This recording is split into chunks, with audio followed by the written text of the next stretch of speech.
Okay, welcome to a special committee of the whole meeting. It's October 29th, 10 a.m. Andy, would you call the roll? Cobb. Here. Uda. Here. Petrus. Here. Larson. Here. Maddox. Russell. Here. Tosh. Okay, we're here to discuss the charter review recommendations. I take it that we're also here to discuss Leopardo Energy financing terms and agreement that the mayor is coming. Okay, why don't we? I'm happy to wait until it's convenient for everybody, so if you prefer to wait for the mayor to be in Is that attendance, okay? that's All right. fine. So we'll do that. Just to catch everybody up, well, anybody watching and I guess council as well. We've decided to meet monthly to look at the charter review recommendations so we can make our own recommendations for putting this on the ballot in November of next year. So basically almost a year from now. We've met twice already. This is the third time. We're still on, there are 5 buckets of kind of a division of the recommendations that the Charter Review Commission gave us. We're still on bucket 1, which is the biggest one on balance of power. So we're going to continue on with that today. On the crossed out sheet, everybody looking here at this one, we're on page, we left off on page 7. We were talking about 4.4, which is the city administrator.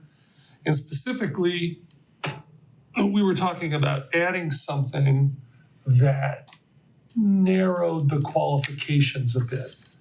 I had proposed putting something in there like directly related to municipal operations. Councilman Cobb said we need to broaden that a little bit. And I'd like to start the conversation right there, if that's okay.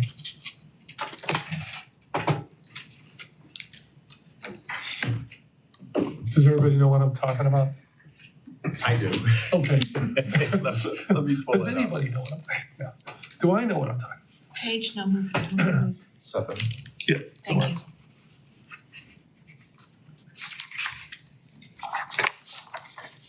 So again, city administrator, 4.4. So the note I had, just to get background, on that first sentence, city administrator shall be appointed by the mayor on the basis of executive. And then we had talked about saying either municipal or other governmental entity and administrative and training experience related to municipal and or other governmental operations. Kind of what we had left it on. Then I have a note on the side saying would municipal, specifically municipal operations or would county state operations experience also satisfy? So that's where we left off. So I think we had agreement that it needs to be narrowed and agreement that it ought not to be too narrow. So, help me find the sweet spot here, Councilman. Just what you said is my recollection, that we were okay with expanding it to be beyond municipal. Yeah. And I think, it's just a question of the exact wording, but you came very close to it, or Addie did, Yeah. in reading from the notes. So what did you, read that sentence again, or just the part about? It says basis of executive and administrative training experience related to municipal and or other governmental operations. Yeah. And at least that wouldn't be inclusive of county and state. I suppose I'd find it unusual if somebody had federal and wanted to, who knows, but Well, it's but I broad think, enough to include that. yeah, Sounds good. yeah. So we have general agreement there.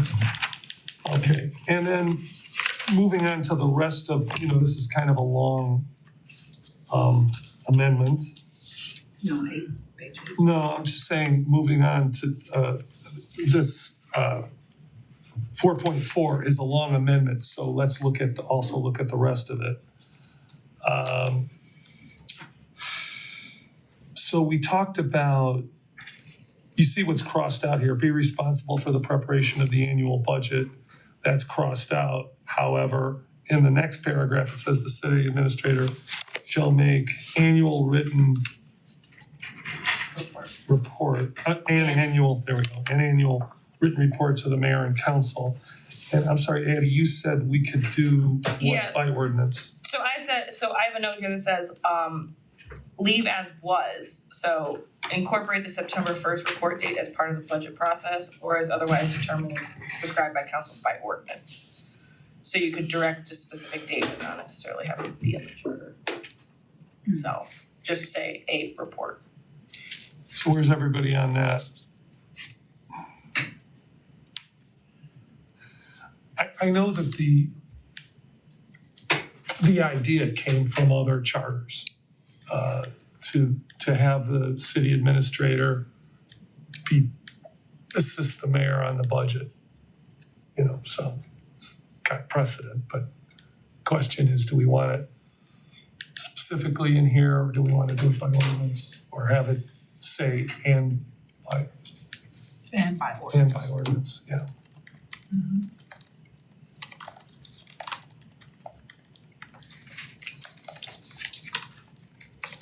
Any thoughts? Mr. Cotter? I don't have a preference. I think the city administrator has got enough on their plate as it is. And frankly, how do we know what their level of involvement is anyway? And I suspect that in terms of the preparation of the budget, probably not very much. And if they're a new administrator, how much knowledge are they going to have about it anyway? I can see a mayor hiring somebody to, because they have financial experience, just because of how important it is. But I could also see somebody being very experienced with municipal operations, but not necessarily budgeting. To me, that's always going to be up to the mayor. But you're not going to get somebody who's an expert on everything. That's just the way it is. So I guess we don't want to. But if they're operating and managing the departments, they would have a little bit more expertise in what departments are looking for when it comes to the budget, wouldn't they? They should have some input into. I would like to think if you have experience in operations in municipal or county state operations, that at the very least you have budget experience within the department. That would be, to me. Well, I'm just saying, if the administrative is overseeing the different departments, he would have a sense of somewhat what the budget's needs would be by Right. talking to the directors and managing those departments. Right. So he. Oh, you're talking about in the actual job. And- So he would actually have, and somewhat have some input in, participating in the budget. Because he would have more of a direct line if it's set up that way. I don't know. I would expect that the mayor would have him at the table when they're discussing budget. So I think the word input doesn't need to be in here necessarily, but that should be one of our expectations. For that critical position is at the table. I agree. And that's something a council can do when we're doing, the confirmation process. Yeah. I mean, if that's a non-starter for anybody, that they don't have any budget experience, I mean, that's, maybe you say that up front to a mayor before they go do a search, but that there's a role for us here. Yeah, I think I believe the administrator should be at the table when it comes to the budget. Yeah. Okay, so we're good with this amendment. If that's okay, then we'll just move on to 4.5. Mayor's legislative powers. The item, so there's stuff about line item stuff in here that was, good to revisit. I found that kind of an important aspect of this amendment, and also what is added at the end: ordinance or other measure proposed by initiative, petition, and approved by a majority of the electors voting upon the measure in the city shall be subject to disapproval by the mayor. Just, have it be explicit that there is no veto power of a ballot initiative. ballot initiative is final. In other words, if the people vote on it, that's it. So the line item part is that the mayor can line item something out has to do with the appropriation of money, but cannot line item other parts of an ordinance.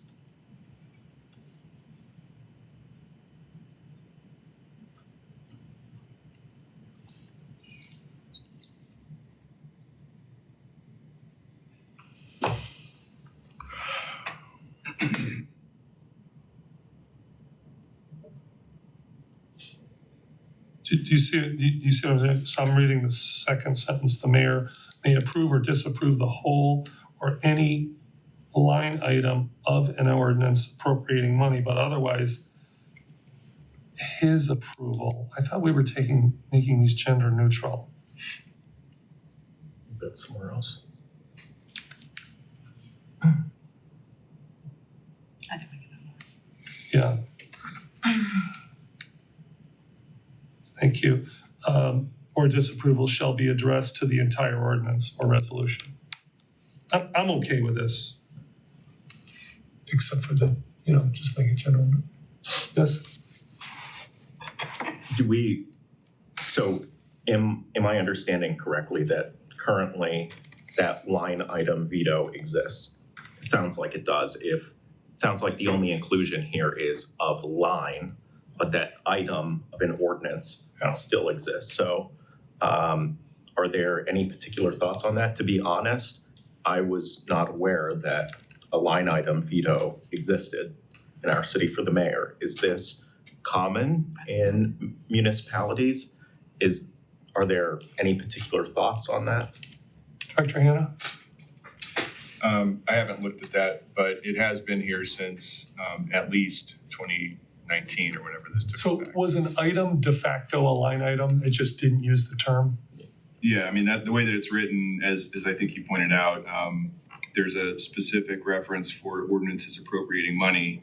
And in other cases, it has to be addressed to the entire ordinance, item, or resolution. The common terminology is line item. You don't just say item. I mean, that's at least in. So for clarification, did I hear correctly that you're saying, but otherwise his approval or disapproval shall be addressed to the entire ordinance, that the line item veto in essence does not exist there, that whenever it comes to something not related to appropriating money, it's all or nothing? I believe that's how this reads, yes. Okay, so it's only regarding financial matters, financial allocations, where a line item veto exists. So So I guess the consequence of that is, let's say that we pass a budget and we allocate $1 million for traffic calming, let's say. And the mayor at the time, whoever that may be, is not in favor of that. It sounds like this would allow that individual to say, I'm vetoing that item. Or another example, suppose council allocates funds for itself. Am I understanding correctly that, let's say that council says, okay, we're going to have $1,000 for each council member for training. Am I reading this correctly to mean that the mayor is able to veto that particular line that council is allocating for itself? I think carrying forward the analysis that you just articulated, yes. But we can look at this further as well and be certain that this is how the language is construed. And in any case, the veto can be overridden by 5 members of council. right. And in the line item veto, and I don't think I've ever thought about this. Could the mayor just change it to another number, like as opposed to not allocating any money, just taking the money out? Could they change $1,000 to $500? Mr. President, I'll have to look at that. I don't think so. I think that it's an approval or a disapproval. Of the expenditure. Well, to me, this is a veto. This is, I mean, you know, unless the ordinance does not include money, it's a veto. I mean, if, you know, the lifeguard thing is, you know, okay, we gotta have lifeguards, but we're not gonna allocate any money for it. Then that's like not having lifeguards. That's true. You know what I'm saying? Yeah. Director Hannah, suppose there's an ordinance that does things in addition to appropriating money.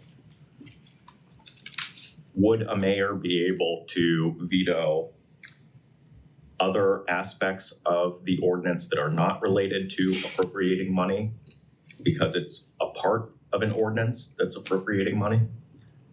Question. What's that? I said it was a good question. Oh, sorry. I'm gonna wanna review this and parse it out. Okay. I understand your question. So I guess I'm just trying to get a sense for, do we collectively have a preference regarding these things? If we do, then we could sort of express that to the law director, like, okay, this is, as we're reading this, we're understanding it to mean this. Our preference is that these things be X, Y, or Z, and then the law director could research that or propose different language that would accomplish what we're thinking of. I think we need to revisit this based on what we Gonna say just that. heard from the That's law kinda- director. And, Cause I agree with Jim, but I think we should maybe skip this one and let the law director get a chance to actually read it and, Work on this further and bring some yeah. observations back and feedback. I mean, we already know that the mayor can veto and we can override. So the question is, do we want something to be able to be passed without funding, potentially without funding? And then, I mean, it ends, in some ways, it ends up being the same thing as a veto and an option outright. But the question is, it's basically giving the mayor this tool to say, I agree with everything except the funding part, you know? President Witt? Yeah. So he's not gonna sign it, right? He wouldn't sign the document, the legislation. I would assume that if the mayor disagreed with the funding amount, they would veto the whole thing anyway. Yeah. But that's an assumption. I don't know. I guess we don't wanna make assumptions, so do we? No, not in the charter. And I think that as written, it suggests that if there's a disapproval, in any event, it's not signed and it's returned with an explanation of the reasons. I'm just saying that if we were to take this out, just, you know, for the sake of discussion, you know, the temptation would be if the amount was disagreed with and there was no line item, it would probably lead to a veto if, so that's the question. Do we want to give the mayor that option, that power? Say, hey, Mayor. Hey, Mayor. Yeah. Yeah. And so, okay, I'm willing to look at this again after hearing from the law director.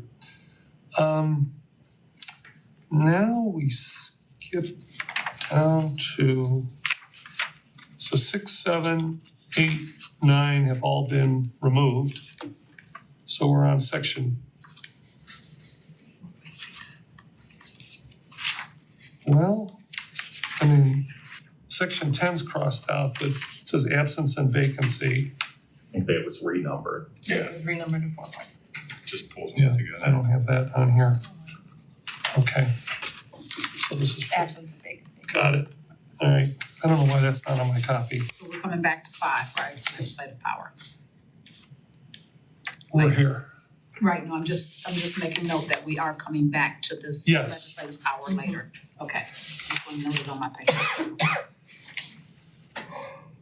When the mayor is absent and inaccessible or is unable for any reason to perform the duties of mayor, in any case, mayor's inability to perform duties, parentheses, the president of council shall act as the acting mayor. Then it goes on to say, it would be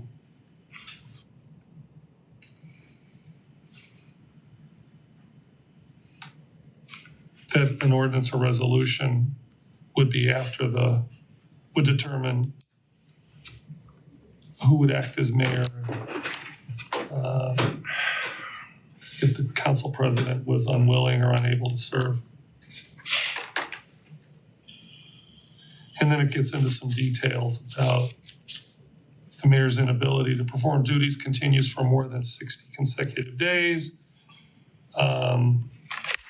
Then those contingencies are laid out. It's actually quite nuanced. A, B, C.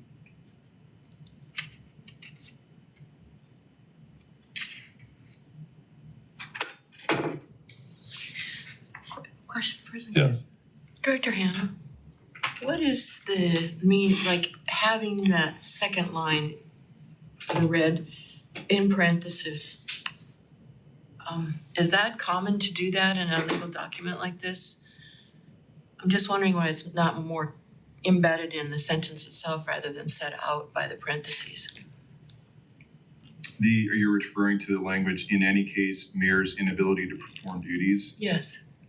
I don't think that it's uncommon, and I think it's an attempt to streamline the text that follows. Okay. Like at the beginning of the next paragraph, you've got it come up twice. If the mayor's inability to perform duties is deemed temporary, one outcome. If the mayor's inability to perform duties, again, that phrase, continues for more than 60 days, or in the case of death, disqualification, et cetera, another outcome. Got it. Thank you. Sure. And then it continues on just being, with that phrase being utilized to refer to that situation. Thanks. Guy, can I ask you a question? In your deliberations on this particular amendment, was there anybody besides the council president that was considered for being in line if the mayor couldn't perform his or her duties?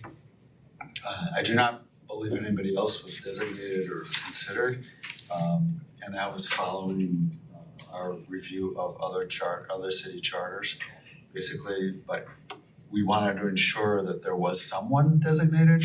At the same time, we did not want to require that person to carry on the responsibilities of the mayor should that for the longer term, should that person feel that they did not want to do that. So that's why we incorporated much of what we did. So, Director Hannah,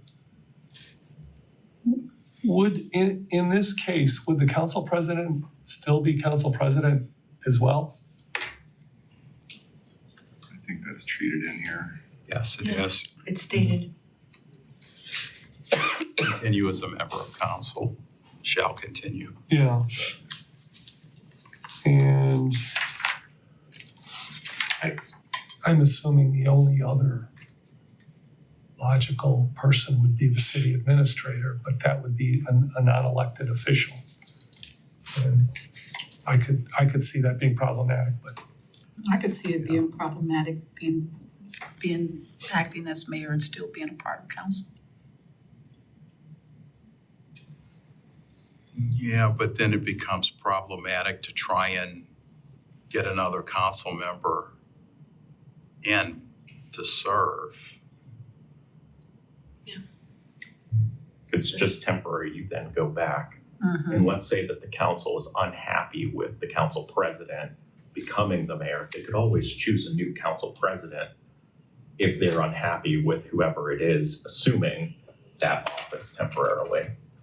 I haven't gotten to that part yet, but well, council president remains for 2 years. There's no but there's an provision. ordinance in 111 that allows council to change the council president within the 2 years. Is there? Yes. It's 111, I don't know, 07, 08? Is that by ordinance or by charter? Ordinance. It's in one, Maybe both. I haven't looked at the charter. it's definitely in 111, I agree with that. but I didn't see it anywhere in the charter. Well, Because if it's only temporary, it's almost like us having a vacant council seat. But when you read further, I'm sorry, No, go ahead. when you read further down, it says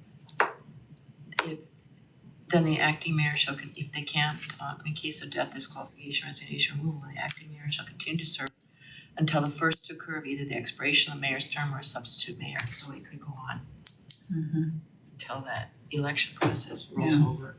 So it could be a while. I don't even think that would be fair to one person to try to be an acting mayor and a council president at the same time. That's a lot.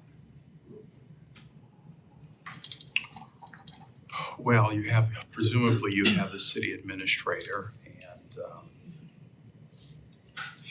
And council vice president. and when we had a strong, I don't wanna use the term, but under the prior form of government, when you had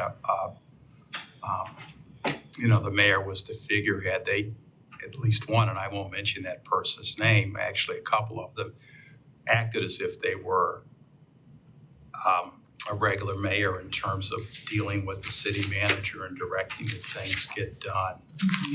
Yeah, but they actually had no de facto power. But it essentially, they did it. You know, here's the thing that I think we need to think about. What if a council president has a job? You're not allowed, I don't believe by the charter, you're allowed to hold another job and be mayor. Yeah, it's not in- And I don't know what happens, you know, I know that it's temporary, so I don't know what You the can law. have a job, Yes, you can. actually, but it provides that the outside employment or work must not conflict or interfere with Right. carrying out the duties assigned by the charter. And the president of council, according to section B of this section, unable or unwilling to serve. Yeah. So you have that There's a way out. scenario is already figured out. Yeah, Right, they just have to let council know Yeah, within 5 days, after yeah. the vacant declaration. Regarding what Councilman Cobb and I were talking about, it does say if a vacancy occurs or if council determines by at least 4 votes the president or vice president is unable to fulfill the duties of his respective office, council shall proceed to elect one of its members. So if 4 people say, okay, that person is no longer able to fulfill the president of council role, they're so busy with like being mayor, it sounds like they could make that replacement. But just something to know. Yeah, I think that envisioned them being unavailable because, I understand what you're saying. Envision them being unable to serve because of illness, but I don't know. And I don't, I think, as we go forward, we're gonna find some mayors that are gonna be could be more hands-off in terms of being involved in the day-to-day operation of the city, which is, and we envision that you'd have a city administrator that would be doing that versus actual, hands-on, 50 hours a week. So am I hearing that you're thinking that maybe we should specify that it be the city administrator who assume those duties? No, I am fine with this charter provision as drafted. Yeah, can I point out, part B also says that council shall appoint a mayor within 45 days after the declaration. So and then it goes on to say that if a member of council is appointed, that person shall be deemed to have vacated that office, vacated office. So if you guys choose to keep the council president as the appointed yeah, you could. mayor, then you are no longer, I'm struggling you're with vacating that. council position. Just to be honest, I'm struggling with that because even as we do now, we're trying to keep a separation of branches. And I know it's only temporary. The person could go to be the mayor, acting mayor, but they can always come back once it's over. I think that just so we don't cloud the different, we could have not you, but we could have another council president who's not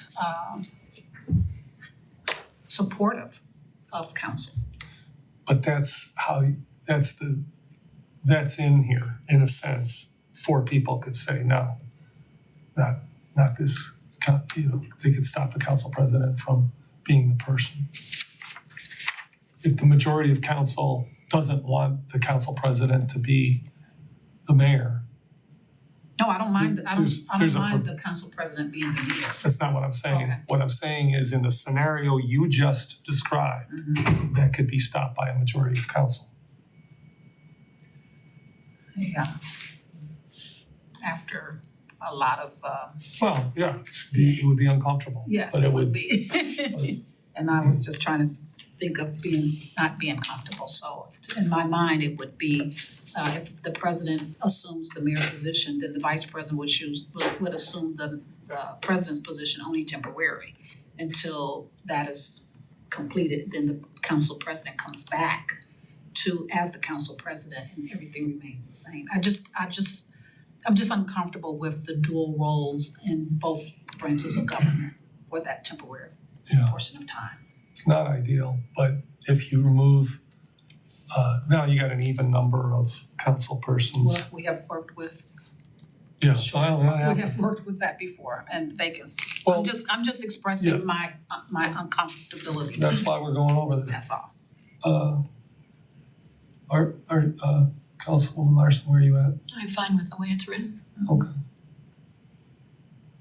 Yeah, Shaker is very similar Yeah, to that. I mean, I certainly go along with it, because I don't think there's anything better, but I hear you. Okay. Just as long as I'm heard. Yeah. All right, And try another city other than Shaker. Everybody goes to Shaker. well, actually on this particular issue, because they have a city administrator, this is actually a little more relevant than Shaker usually is when sometimes I agree with you, we do an apples and oranges thing with them, but on this issue, I think it's more apples to apples. Go ahead. Just one thing to note for folks is that it looks like the language about electing a new mayor is synchronized with the new language for newly appointed council members. Yeah. So rather than it being them having to run that year, it's during the next municipal election. So if someone assumed the office in an even numbered year, rather than running that fall, they would be in office until the next municipal election, which would be the following year. Yeah, So just noting that for folks, it looks like this mirrors the language, or I should say the timeline that would be in place for yeah, appointed council members having to run. And only if that election occurs more than 2 years prior to the expiration of the unexpired term and the declaration of vacancy is more than 180 days before that election. Which I think is also consistent to your point. Everybody okay with moving on to Article 5? Okay, so we're talking about administrative officers and departments. 5.1, obviously that's what we'll discuss. I have one note on here. So this is Department of Law, Department of Finance, Department of Planning and Development, Department of the Public Safety, Public Works, Community Services, and Department of Parks and Recreation. This would give council the ability to prescribe the functions and duties of each department. This was discussed at some length when the Charter Review Commission presented to us. And this is in other charters. I think Guy in particular brought that to our attention. And oddly enough, you're the person that's here from the Charter Review Commission, because I remember you speaking up on this. He gave us, I think, 4 or 5 other cities that had this entry.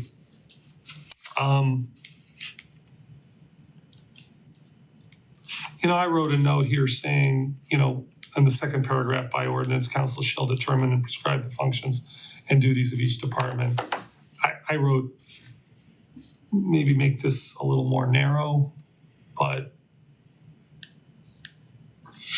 I guess I'd like to just hear from everybody. In essence, it's saying that council has approval for hiring all of the directors. Is that what that's saying? This is about the job description, and then But you're right as well, Gail. yeah, but not in this. I believe that's in another amendment. Start in the middle of that section A, 5.2, it says the mayor's appointment of each director is subject and effective only upon the affirmative vote of a majority of council. I'm sorry, you're in 5.1? 5.2. 5.2, sorry, got it. Yeah, right.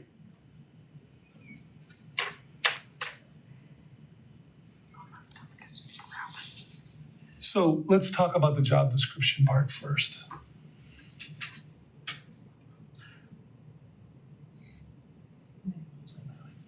Is that his mic? Okay.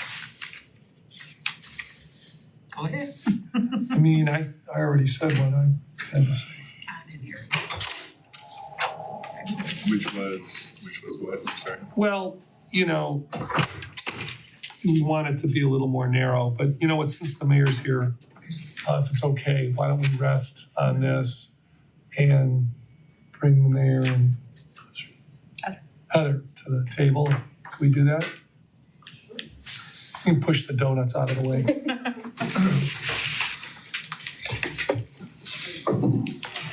Where are these from? Days. They're low calorie, right? Yeah, of course, of course. Is that kind of an oxymoron? Low calorie donuts. Really good. I run, did you see me? That's lunch. All right, so this is item number 2 on the agenda, discussion of final Leopardo Energy financing terms and agreement.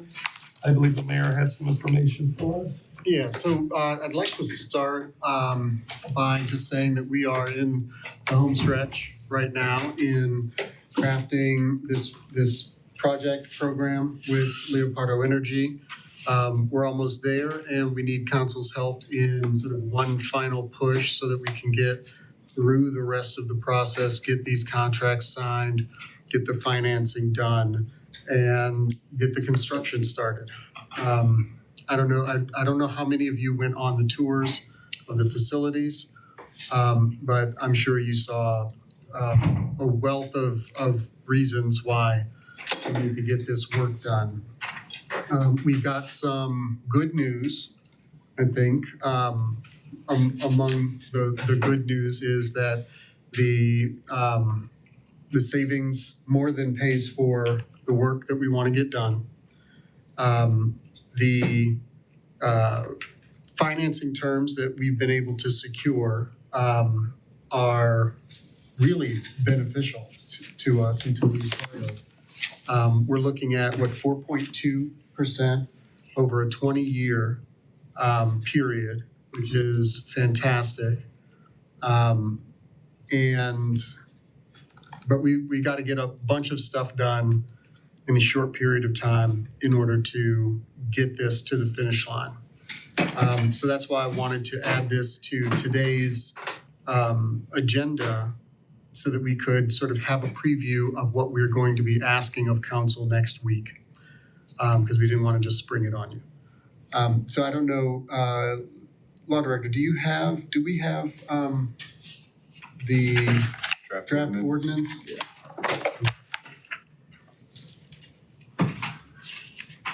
Let's take a bunch of these. So we wanted to make sure that you saw this. Let me help you. We wanted to make sure that you saw this in advance. That one is sticky. Thank you. And we'll be, like, this is in concept and even in detail, like, council has already vetted this project. And so that's why this is sort of an additional step that we need to take in order to make sure that the financing can go through in the way that we want it to and in the time frame that we want it to. Now I'm gonna turn it over to Ms. Garay to give a little bit more detail into sort of what the next steps are. But right now, what we're looking at is hopefully, if council is willing to take a look at this and approve it on the 4th, we expect to have the contract executed by the 15th and the financing closed by the 22nd so that we can then move forward and start the construction period. Correct. So as Mayor mentioned, the previous ordinance 152 that council approved unanimously authorized the mayor to execute the contract with us. So we were very near the end there, just kind of sharpening our pencils, making sure we had everything as far as scope and savings calculated appropriately. The presentation you last saw is the program. There's been no changes to that. The good news is, as we did that final, review, the costs actually came in a little bit lower and our savings were higher, which is always a good thing for us. And during that time, we've been working very closely with several lenders. Bank of America is interested in this, and usually when they come to the table, they are the most competitive, and they certainly were this time. So very favorable rates. We have a couple other projects going on right now, and this is the best terms that we've seen in this market at the moment. So we would like to move quickly to take advantage of that rate lock that they're providing for us. As the mayor said, a 20-year term at about 4.25 interest rate, which is great. There are opportunities to refund that at a later date if interest rates come down in the future. They are also not charging any cost of issuance for on their end of this, which is wonderful as well. They're also extending out that first payment until substantial completion of the project has been achieved, which is everything we've asked for essentially in these types of programs. And just for what that means in terms of substantial completion, we're talking about our first payment taking place in the year 2026, which is also fantastic. It gives us some runway. And certainly by then, with substantial completion, we will be experiencing savings in that moment. Yeah, absolutely. So our part of the construction, should we stick to this timeline, which we're very hopeful that we will, getting into construction, everything will be complete by November of next year. Potentially, the streetlights might extend beyond that because we do have to work with the utility company in order to time that out. But everything, every other scope item that we are managing will be complete during that time. So that gives you that entire construction period to build up the savings and have that kind of safety net for you ready to go before the first payment is due in 2026. And just for clarification on the ordinance, I know in section 1 it mentions a not to exceed interest rate of 6.1 or something. I was just gonna Yeah. ask that question. But that sort of gives us a little bit of headroom when it comes to negotiating these things, because we don't know what the interest rates are going to be until we negotiate them. And what Leopardo has negotiated with Bank of America is 4.2, and so that's what we're trying to go for. We're trying to grab it before it goes away. This is a locked in, I'm sorry, yeah. Yeah, so as far as that interest rate goes, so this is what we would call a parameters ordinance. So this was recommended by the lender. And so there's kind of a couple of things just to button up before we conclude, but it does, as Mayor said, give us a little bit of cushion there. We do not expect to go above that amount. The lender currently allows for us to have a, initial engagement with them that will lock in the rate so long as we sign that by November 6th. Then the rate will be locked through the end of the year. So long as we close and get all the final documents closed before the end of the year, we will achieve the 4.25 rate. And that's why we are hoping for a November 4th passage so that they can have that comfort level of signing that agreement by the 6th and get that rate locked in at 4.2. Go ahead. So, just to be clear, the 4.2 is locked into the end of the year? That interest rates, if we sign the engagement letter with Bank of America by November 6th, then we will have that rate locked in. So it's essentially their initial agreement that we're moving forward with them as a lender. We're not going out there and looking for any other offers at the time. We have vetted this with other banks, other lenders came to the table with good terms as well, but this has been the most competitive that we've seen. We feel like it's actually a very good rate. I had some additional calls after this one came in and they said, oh yeah, no, we can't beat that right now, but keep us in mind for the future. So this will lock us into that point. So it gives us the next couple of weeks to execute all of the documents that go along with the financing. So there's lots of legal review, there's a tax appeal opinions that are required, both from the lender's side, both from on our side. And so there's just that kind of final data or document processing that needs to take place that allows us to get that done and get the rates locked in before. Yeah, and the end of the year rate lock period, we don't expect to go to the end of the year. We want to get this closed in November. But that gives us a little bit of leeway in terms of getting the deal done and getting the financing like contracted and settled, so that, that will be our interest rate for the financing for this project. For the whole, that's what I was asking. Oh, it's Oh, yeah, a yeah, fixed yeah. rate, fixed rate You for the said a 2 years. fixed, yeah, but when you said to the end of the year, my mind went, okay, what happens after the end of the year? Right. Do you have We to need to- renegotiate We need to close on the financing before the end of the year in to go order to keep that negotiate rate. between this? Yeah. But that will be locked in for the 20 years? Yes, Thank you. yes. I'm sorry, Go ahead. Oh, No, he was first. and I may have missed this. Do we have the option to refinance? Yes, You will have the option to refinance after a no period of time. penalty, no penalty. So usually, I think this one is after 3 years. 3 years. I believe, ability. Is there any reason why you think that we might not be able to sign by the 6th? Okay, I don't, I think we had a good meeting. just in case there were any risks that might happen, I just didn't want them to like say, okay, sorry, it didn't happen by then.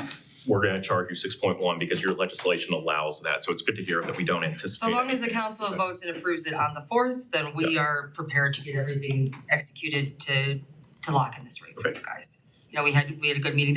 I've done several of these financings both on, the side with Leopardo and on the local government side, and it's always this kind of final stretch where you get in and it's timing is very critical and you've just gotta kind of get everything lined up to go. So that's where we're at right now. I think we're in a very good position and we're going through final reviews and red lines and we're ready to get this done and get to work for you guys. I just wanna say, like, this whole process, both with council, with Leopardo, has, in my view, has been really great. And so I wanted to thank you all. And I appreciate the participation that you've had in this. I know that on this side of the government, it can be tough sometimes to sort of connect with the physical reasons why. And so I really appreciate the work that people have done to take a look.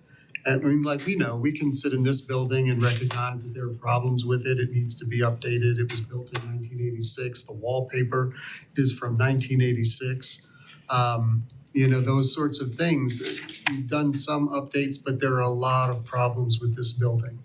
And this is probably nowhere near the worst of it. The service garage, where, a lot of people do a lot of hard work, is in much worse shape.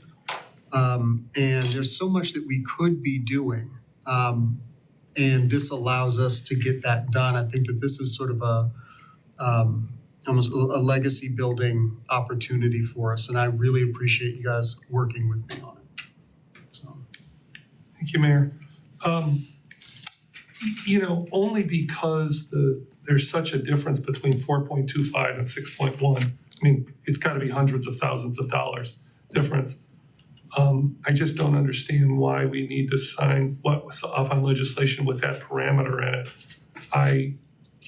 Because that's such a different, I'm just talking about from a legislative, why not put 4.5 just because I know at the last minute, we've all financed stuff, banks always say, well, the APR is actually a little different than, It was at the recommendation of the bond council, the lender's side, to just build in a 1.5, 2 points from where they expected it. We didn't have the term sheet at that time. We had indicative rates. We did not have that term sheet at the time when the original draft was proposed. I don't think we would be opposed to narrowing it a little bit, but I wouldn't want to go so far as that if for whatever reason we missed the 6th deadline, if there was additional conversation that the remaining council members who aren't here required and we missed that 4th deadline, which we don't want to do, but if that were to happen, it could cause us to have to come back and create further delay. And every time we delay, that interest rate's gonna go up. So I'm not opposed to narrowing it in if it makes the council more comfortable. I think we can maybe safely go a 5 and leave it there. Well, and respectfully, I also have asked Justin Markey, who's a municipal finance lawyer and bond lawyer at Russell and Andrus, to work with us on this ordinance, and that's one of the questions that I had for him. So we'll have further dialogue on that. Thank you. It's, just for reference, that's a difference of like $4.5 million. Yeah, it was a lot. I mean, that's, definitely two different things. I mean, Yeah, and correct. I'm sure what you're saying is that, I know your background is in finance, I remember that. And I just, We don't wanna see it go up and we don't wanna have to use the high number, but It's not our intention. no, that's not our yeah, intention. no, I know. I'm very happy about the 4.2. And I think we're at a point now where we are far more secure in that number than where we were when we were trying to draft these and get things started, right? So I think we could be comfortable in narrowing it a bit. Any other questions for? And this will be ready for Monday? Thank you both. Anything else? That's it? Okay, then I will see everybody on Monday, I think. Thank you so much for having me today. Appreciate the time. Thank you. Then let me know if there's anything to follow up. Thank you so much.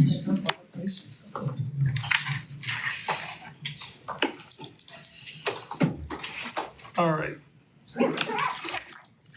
So we were discussing 5.1.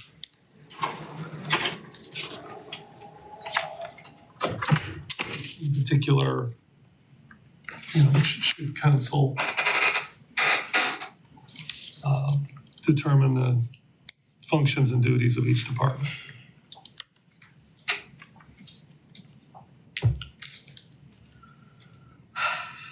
Five 5.1, you said? Yes.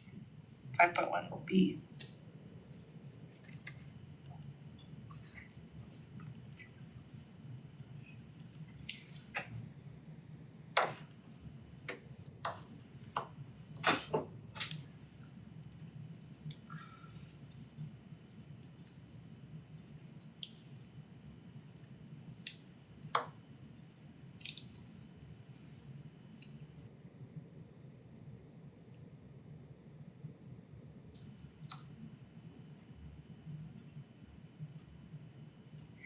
Can I make a point? Okay. When you guys were discussing my raise, multiple of you came to me and asked me what my duties were. So if you don't even necessarily know fully what my duties are, I'm just pointing this out, maybe you don't necessarily know exactly what the duties of your department is to make that determination, but that's just something I'm pointing out. Yeah, I mean, I think we know your duties. Yeah, fair, but to really spell it out and really get in depth. Yeah, I mean, Because the entire department is different than also just me. I think it's incumbent on each council person to know, Why? that each department and their functions because for reasons other than a job description. I think that sort of applies to a whole host of different things that come before us. And so we really rely on staff to make recommendations. So with a lot of the legislation that comes before us, we're relying on Director Hanna, Director Zamp, others, to share with us their professional opinion. And then ultimately we have to decide. And I think that would probably be true here as well, that, they would be prepared maybe by HR or someone different. And then we would be able to review it just sort of like how we're reviewing this and use our level best judgment to decide, okay, this is appropriate, that's not appropriate. One of the things that I especially like about this idea is the possibility that you could specify, council members could specify in a job, or if I'm understanding it correctly, council would be able to specify okay, this position, they're required to attend meetings as scheduled by council members, so that if there's a committee meeting or something, and that's not to say that I this year have had trouble getting staff to attend my own committee meetings, but this would enable the council to sort of make that part of their job, to ensure that they're engaged. We've definitely, over the last 3 years or almost 3 years, that's been an issue. And we did not meet with the directors until we were here for 6 months and, in our term that started in 2022. And this would almost make it mandatory. But anyway, I want to hear from everybody. I'm uncomfortable with this coming from the human resources background that I have because I've worked with a lot of department heads Yeah. and they absolutely knew best what their department was to accomplish and how the staff worked to accomplish those goals. I'm just uncomfortable with the council being this involved in job descriptions, functions and duties. I'm just uncomfortable with it. So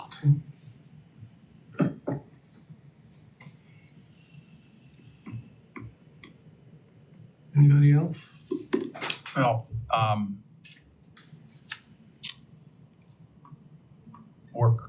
we have currently done that or done it in the past because all of these departments are established by ordinance and it does have some general job description, but I don't see it as our micromanaging. Right. It. So for example, one issue that I sort of have had is our Department of Parks and Recreation, and the ordinance charges that department with maintaining all of the city properties and grounds, which I think should be handled by a separate department, and the recreation person should be focusing on that.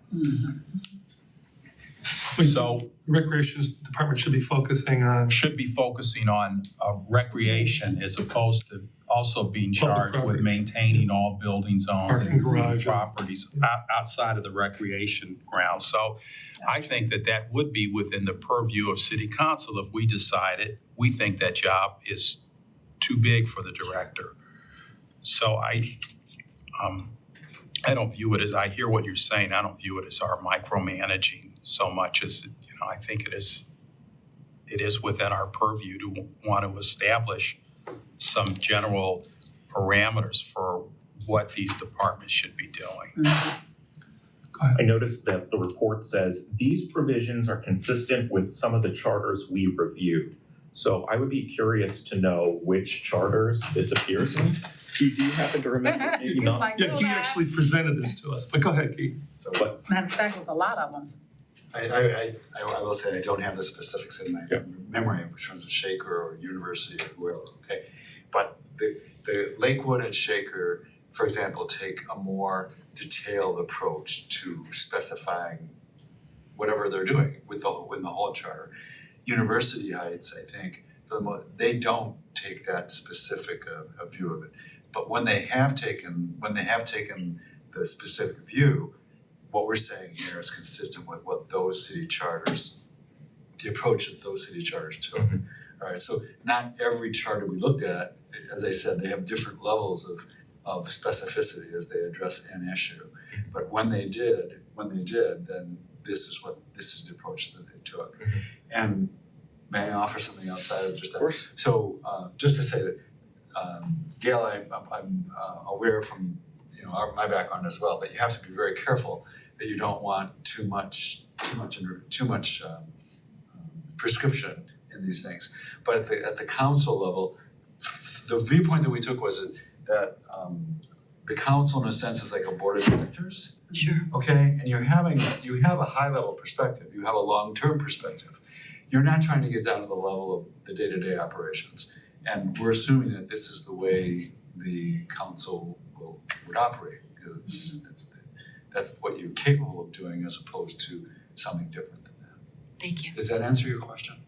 Yeah, and I think that it might be worth, I could try to go back through some of the recordings and see maybe if they reference like specific cities. I'll take a look at Shaker and Lakewood. Keith gave that us in an email, and I'll find that email.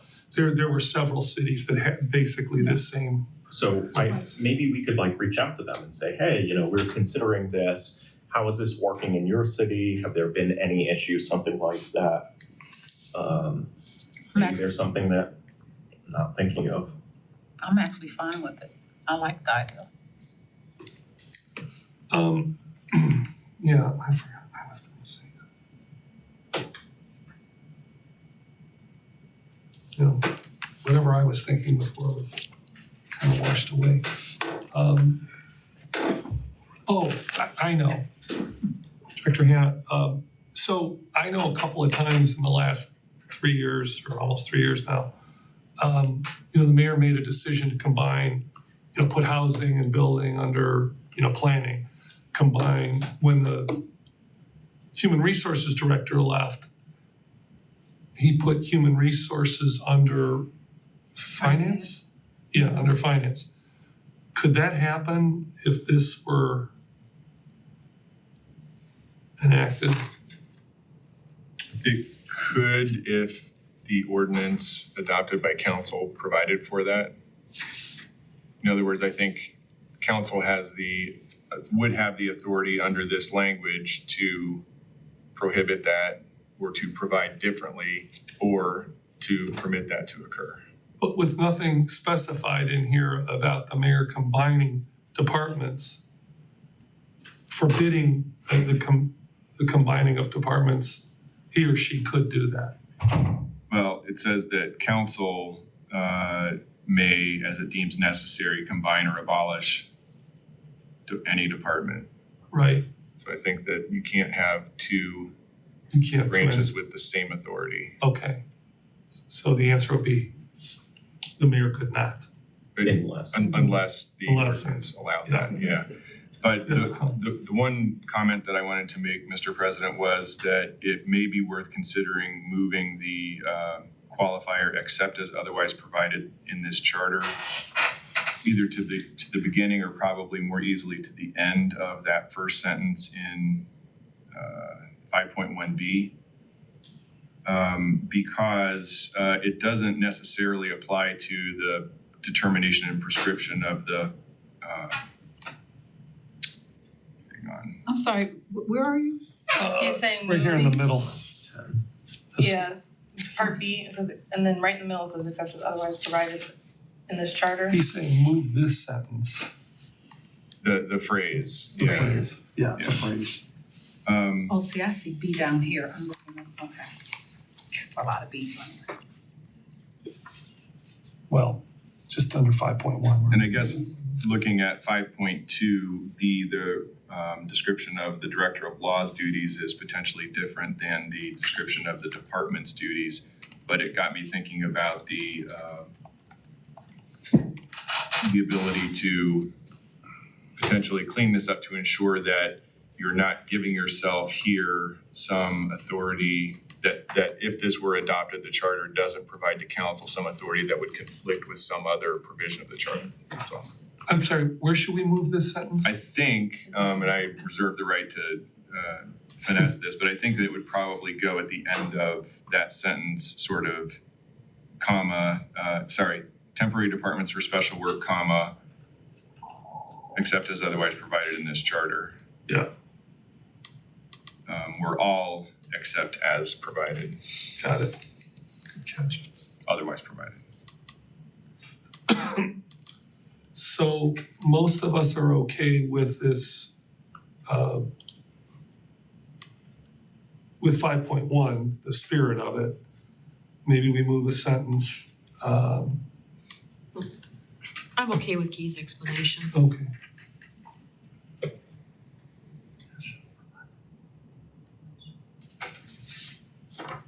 And I definitely agree with Councilman Petrus about the accountability part of this. So, Yeah. question, so for example, the HR, is there an ordinance out there or some resolution authorizing an HR department? Because I don't see one in the administrative. I don't think before this, at least as I read previously, it said the mayor shall determine and prescribe the functions and duties of each department. Since the mayor doesn't act by ordinance, I don't think there would be, but that's, I guess, a question for the law But- director. And may create new departments. By ordinance, council. Yeah, but that's new. By ordinance, council is new. Previously, it was the mayor shall determine and prescribe the functions and duties of each department and may create new departments, The mayor shall combine or abolish, and establish temporary departments for special work. so I would say no, but that's. So this must have been part of the changes with the new charter, because previously, I mean, we've had an HR department for as Yeah. long as I can remember. How did that get established? And because it It might have read predates the mayor. it might have said city administrator previously instead of mayor. You mean city manager? City manager instead of Yeah. mayor. But still doesn't answer your question regarding how do we get our human resource department. Not seeing it in the codified ordinances. Well, I mean, I'm fine with what they have proposed here. The question though is, should an HR department be one of the departments that because when we get to 5.2, you know, I mean, if, I'm just saying, if council is going to be signing off on directors, So are you, you have to know what the department. so are you saying you So wanna add add HR to to- part A? Oh, I see what you're saying. Yeah, Do you want so HR to part A, the ones that are not no, negotiable? I'm not saying that. I'm actually saying, well, maybe there, but I mean, in 5.2, yes, because we have to know what the departments are to even look at 5.2. Go ahead. So Director Hannah, You have to add it. if HR is currently under finance, my understanding is that we do not currently have an HR director. If we were to hire one after, let's say this passes, and then we were to hire an HR director, knowing that that department is now under finance, is it the case that a mayor would not need to come to council for approving them for the position because it is under finance? Would we need to enumerate HR? Well, this language, if adopted, right, or approved by the voters, would allow council to create new departments. And so I think you could create an HR department, which is the only case in which you'd have a director, right, if it's its own department. So if it Okay. stayed where it is now, you'd have an assistant director type position for HR within finance. Okay, And that is not treated in the same way as directors. I see. Okay, so it's the director of finance who leads the whole department. Correct. HR underneath of it is assistant director. Right. If we wanted to preserve that ability to vote on them, they would need to be enumerated through legislation as a separate department. And what about IT? We've always had HR. Yeah. That's what I don't understand. Go ahead. What I'm thinking is by enumerating or listing these departments in the charter, we sort of lock ourselves in to these are the identified departments. So if we decide to make HR separate, or we decide to make building maintenance separate, is there a wording we could put in this that would say, and any other departments as deemed appropriate by the council? Or not limited to. Yeah, So it does essentially, I think it addresses that already. I'm not saying you couldn't put something like that in 5.1A, but 5.1B, again, would provide council with the ability to combine departments, abolish departments, and create new departments. By ordinance. so then the By ordinance, the charter becomes incomplete. How so? Because we've decided that these are the departments as of when the voters approve it. And we've added some departments that aren't identified in this document. That's what I'm not feeling. Right, well, so the ones that you can't abolish are the ones that are identified in 5.1A. That's the special There's the caveat. distinction for those identified departments, and that's a very common mechanism. Okay, And we could also add where it says parks and recreations and put not limited to. Under 5.1, yeah, where it lists out all the departments, just at the tail end, you can put not limited to. But I don't think that It's not I necessary. don't think that works because this is saying that these departments are established, so like this provision establishes those. Mhm. the next section says council can create new ones or abolish except for these. Okay, And we can do that by ordinance. So that would include Okay. IT, which Right. does exist, but would not be one of the ones that is mandatory to exist. Right, or like service departments. and these are Service mandated departments. to exist, Right, is that what you're saying? yeah, the ones in A. Yeah. Yes. But I still don't understand why HR wouldn't. I think service is covered here. You've got public works. Yeah, but in some places that's different. It's Yeah. under, service is under public works in a lot of places, but it's technically a separate department. I'm not saying here it is, I'm saying other places it is. So that's one that you could create if you wanted to. You separate could, you out. just couldn't You abolish. just couldn't abolish public works. Right. To do it. You know what I'm saying? Yeah. Makes sense. No, that's right, and that's the flexibility that I think this would provide for council if it. So, Councilman Cobb, how do we, I mean, I understand what you're saying about the public properties being under Parks and Rec.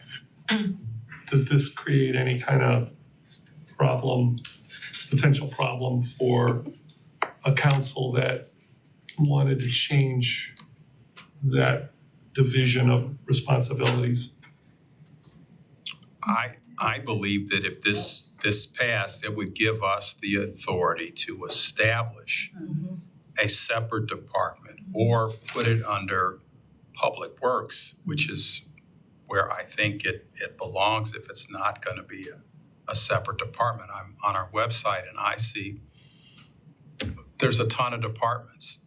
And I am assuming that in the past, before we had computerized records, we will find that there were resolutions passed by city council authorizing the establishment of these departments that aren't established by an ordinance, because no city manager would have done this on their own, and I don't believe the city manager would have had the power or authority to create any of these departments without city council approving on it. So for example, Kane Park is shown as a separate department. Information technology, Office on Aging, Human Resources. So there is a number of departments that there's not a municipal ordinance establishing them. And I imagine we could clean this up if we felt the need to do it.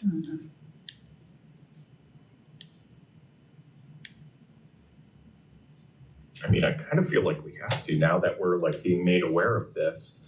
Like, are these actual departments? We need to do research to figure out which of these, like you said, it's hard to believe that something would just exist without there being some sort of ordinance that created it. So doing that research to like verify which of these actually do exist as departments, and then if something doesn't, then pass legislation to fix it. Bill, do you know if before we got a mayor, this section said city manager shall determine and prescribe functions of each department? I think that the authority with respect to creation of departments and so forth rested with council previously. I don't have that specific language here, but I'm confident that that was the In terms of prescribing the functions, I'm not as confident, but we can dig that up.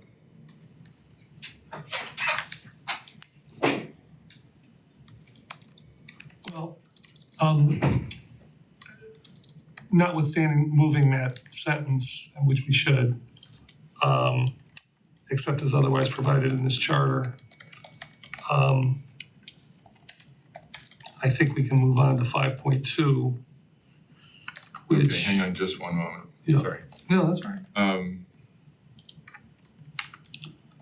to find the prior language, this is all new, so. Probably and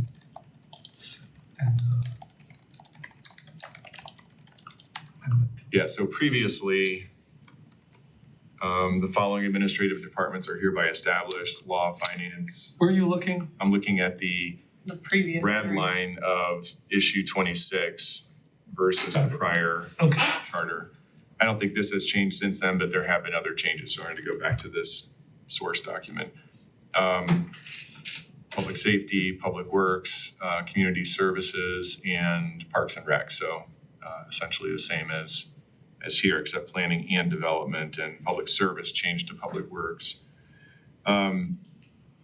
It did say previously that the council shall determine and prescribe the functions and duties of each department, and this is, I think, different than what is here, but at that point it said, and by the vote of 5 of its members may create new departments, combine or abolish existing departments, and establish temporary departments for special work. So there was a supermajority requirement at that time.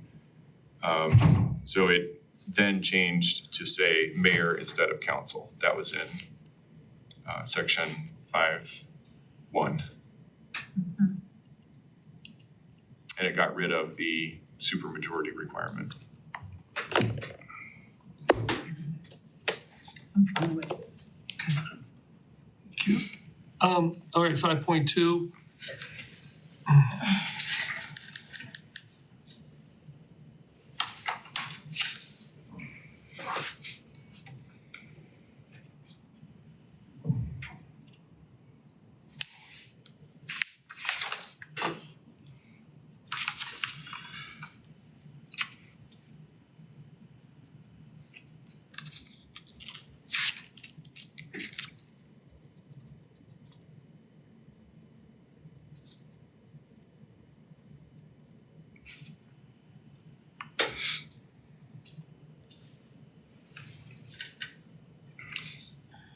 A couple of issues here. One is, does council sign off on every director? And secondly, can the mayor fire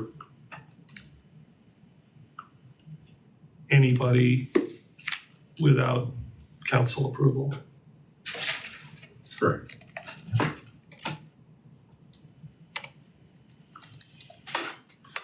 Talk among yourselves now. Well, those are the two issues.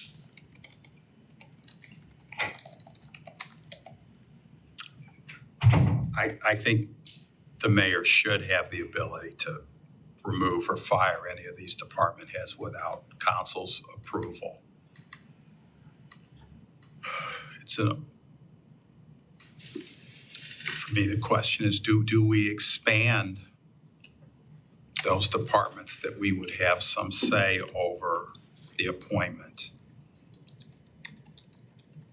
Clarify.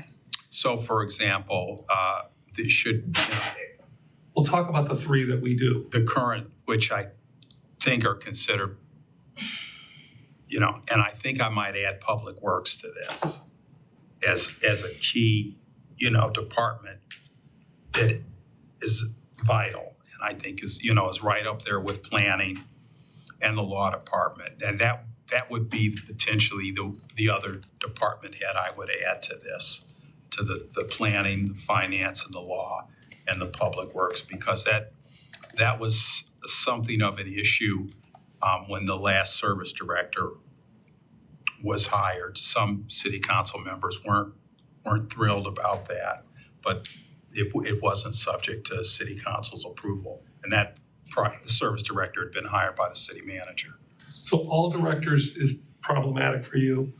You think that I totally get why you're saying public works. I mean, city services, huge. Is there? I'm sorry, I keep pointing to you.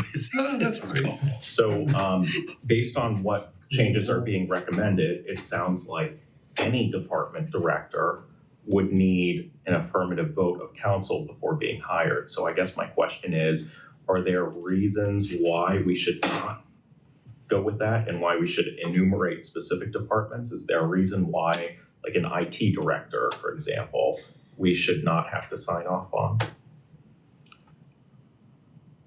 I think we get into a level of micromanagement of the city, the mayor's hiring authority and ability. I mean, so the Department of Aging, we have enough on our plate, I think, What's without, well, according to the chart here, it's a department head, I think. HR director, Well, but that's the issue. Should we limit it to certain departments or make it over every department? Gail? I think we do all or none.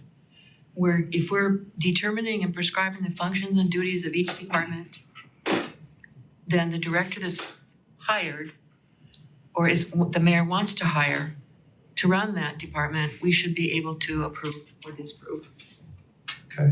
Based on what our knowledge is of what that particular director needs to have in order to function in the duties that we've already prescribed. So I'd rather see it list all departments and maybe we have to specify that, Continuity, I understand. yeah. Well, we had a new director start yesterday. Right. You got a memo in the morning that he started. I mean, the question was, are you comfortable with that? I mean, just as an example, are you comfortable with that, or would you rather have gone through some kind of process where we interviewed the person and confirmed them? If nothing else, President Kuda, Yeah. when we get a chance to interview that person, they know who we are and we know who they are. It's a form of introduction, which I understand the mayor will do as well, but it gives us an opportunity to ask them about their background and see their application, and start to develop a working relationship at that point. So they've already gone through the interview process. The mayor's saying, this is a person I vetted. I most believe in to do this job according to the functions and duties. So I think it's, as Vice President Russell said, it's a continuity thing, so. And the question though is adding this layer, does it keep these positions open longer, and how fast can? Well, because You have to go through confirmation hearing. confirmation hearing, you have to schedule, you gotta get everybody together. I mean, it's sometimes I'm just being the devil's advocate here, sometimes that's not easy to do, to get a quorum, on a non-council day. But you're shaking your head, go ahead. I don't think that it would create a significant burden because, for example, over the summer, whenever there was someone identified for the finance department, at least my understanding was that applicant needed this to be passed in order to feel confident coming to our city. And so we were able to schedule something very quickly. So I don't think that it would be a big impediment. And I do agree with Councilwoman Larson that it sort of feels like all or nothing would be appropriate. And I'm not seeing a real good justification for not voting on some of them. So. Director Hanna, in your experience with other cities, is it usually selected departments or all or nothing? So without having surveyed this question specifically for this purpose, my experience has typically been that it's law, finance, and service. Planning. And planning and zoning, sorry. Okay. Those would be the four that are typically, again, what I have run into personally, Right. that require council approval, confirmation. But it would be easy enough to do a little bit of a survey and to see what the commission did as well, because they I don't know if that would even tell us anything. I mean, the question is, I get the all or nothing thing. Because there could be council persons that, there's a subjectivity as to what's the most important, or what's, what the big four ought to be if there's four.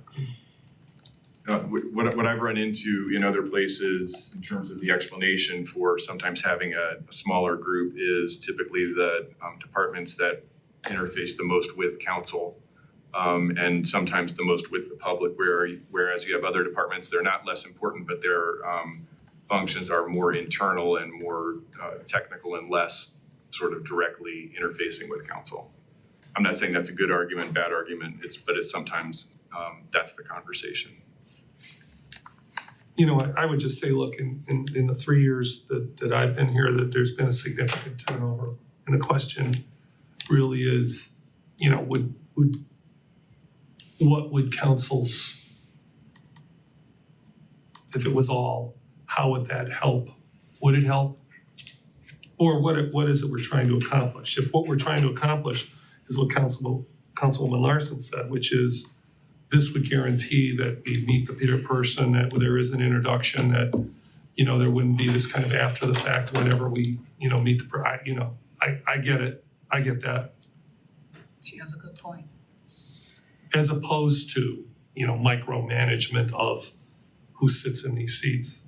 I don't think we should micromanage. Well, I'm saying if it's looked at that way, I don't know that that's the rationale. What I'm hearing is the rationale is, you know, we meet the person, it formalizes the introduction of the staff, potential staff member to council. Cobb, where are you on this? Still on the big four? Big four. I mean, I'm sitting, there are 14 departments according to the city's website. I mean, fire department, police department, are you gonna have council's gotta approve, you know, those hires, office on aging again, Do you consider fire department and police department part of the big four or six? in theory, one could throw that in there, but I mean, if we have an elected mayor, we have to give the mayor some latitude and his or her selections. And if you get a situation where there's a political conflict, Adversarial relationship? you know, council and the mayor, and these appointments are getting held up, or are people gonna be reluctant to wanna come to apply here, getting their name put out in the public, and then they go through the interviewing process and they don't get hired.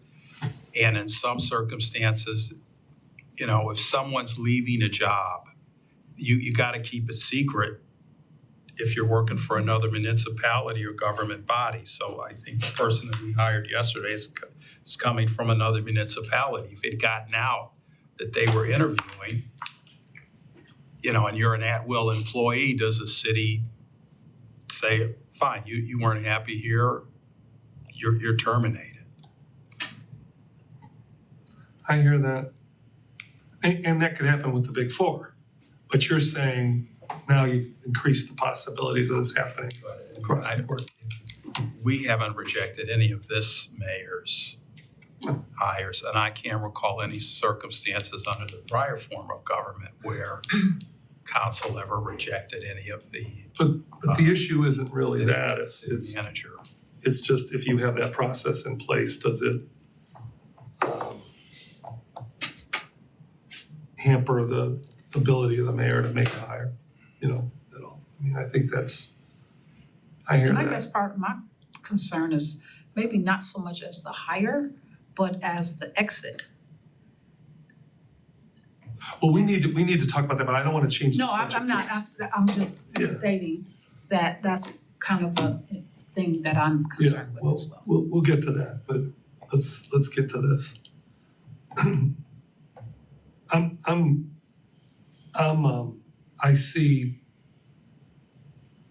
I see the pitfalls that Councilman Cobb's talking about. And I'd be comfortable with the four. I do think Public Works requires I would say six. scrutiny. If you're Police gonna go with chief and- four and the fire, yeah, those are big to-dos. No question. Those are big things for the city. Do the chiefs go through civil service Mm-hmm. or just the? Currently, yeah. I mean, Yeah. I mean that. Well, technically, the director of public safety is the mayor. So he is the director of The department. right, those two departments. So does that address that in terms of those two departments? In a sense, they're like, Cause they're like. are we taking away we're not taking away, but No, we're adding a layer to that authority. Go ahead. I was only thinking that if council determines to send to the voters a proposed amendment that has a smaller number of directors requiring council confirmation, but wanted to address some of the concerns that Councilwoman Larson articulated, you could adopt legislation that requires, you know, that a director meets with the council within X weeks of, you know, appointment or something like that. Uh-huh.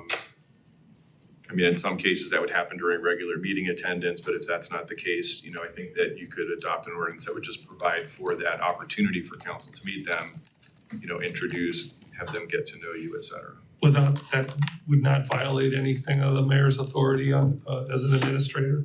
I don't think so.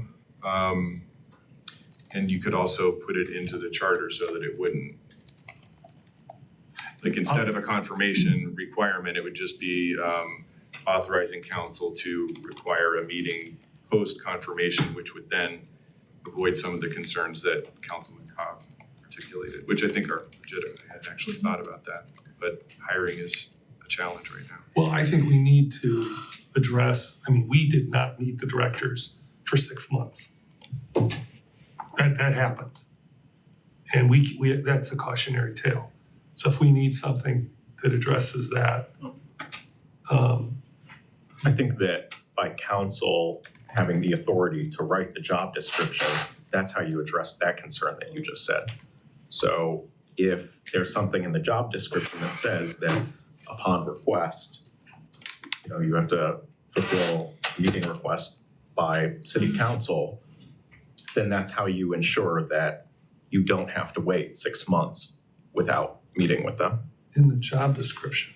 Right, this says that council writes the job descriptions. Understood. Is that the proper place for this? Or is it a possible place for this? I think I might, thinking about it for 13 seconds, I'm not sure that's where I would put it, but you could do something, I think, in the charter. Could we do something by ordinance with that? Yes, but if you're concerned about the potential conflict with charter authority of the chief executive, that's one of those places where that rearrangement that I suggested earlier, except as otherwise provided in the charter becomes, that's one of the ways that you help to allow those provisions to work together without conflicting. Put it in the charter, but he can also add something in the job description as well. So where are we at on Big Four, all or nothing? Where are we at? Big Four. Can we do 5? Can we do the fire?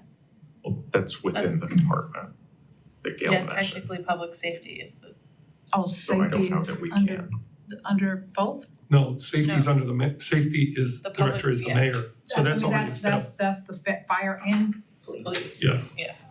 so we really kinda can't. So I'm okay with the 4, and I do see the wisdom in that, but please weigh in, everybody. So which 4 are you proposing to be listed, Craig? Because right now, this particular section, 5.1, As, as 7. no, the ones that we currently have to approve. To approve. Finance, law Finance. director, planning, And and I would add public works.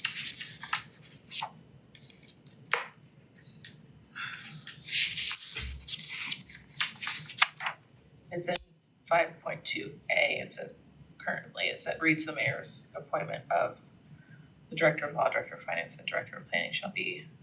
Okay, thank you. Is the city administrator in there? That's in a different place That's a in the different charter. He's not But we already have that. No, I understand, That but authority. I was just wondering if you could add it here as well. It's not a in the director charter. position. It's already in the charter. We would modify the doesn't- red line though. You could, I mean. True, you could, in- but then in you'd be 2 calling him a places. director, just saying, cause it's under directors. I know, but in terms of the language that Director Hannah works with, currently the commission advice is to word this, the mayor's appointment of each director is subject to. And then it lists the directors, which are taken out at this point. They're redlined out, so we have to modify that, right, Director Hannah? Yeah, I think what Go back to what it what's being was. discussed is sort of reverting, but then adding Yeah. public works or service. I could go along with that.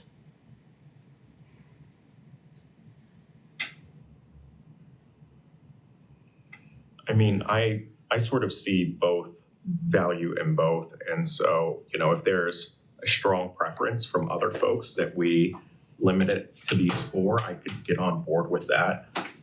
But I still, see how having all of them be signed off on by council, there's value in that. So no strong preference. I could go either.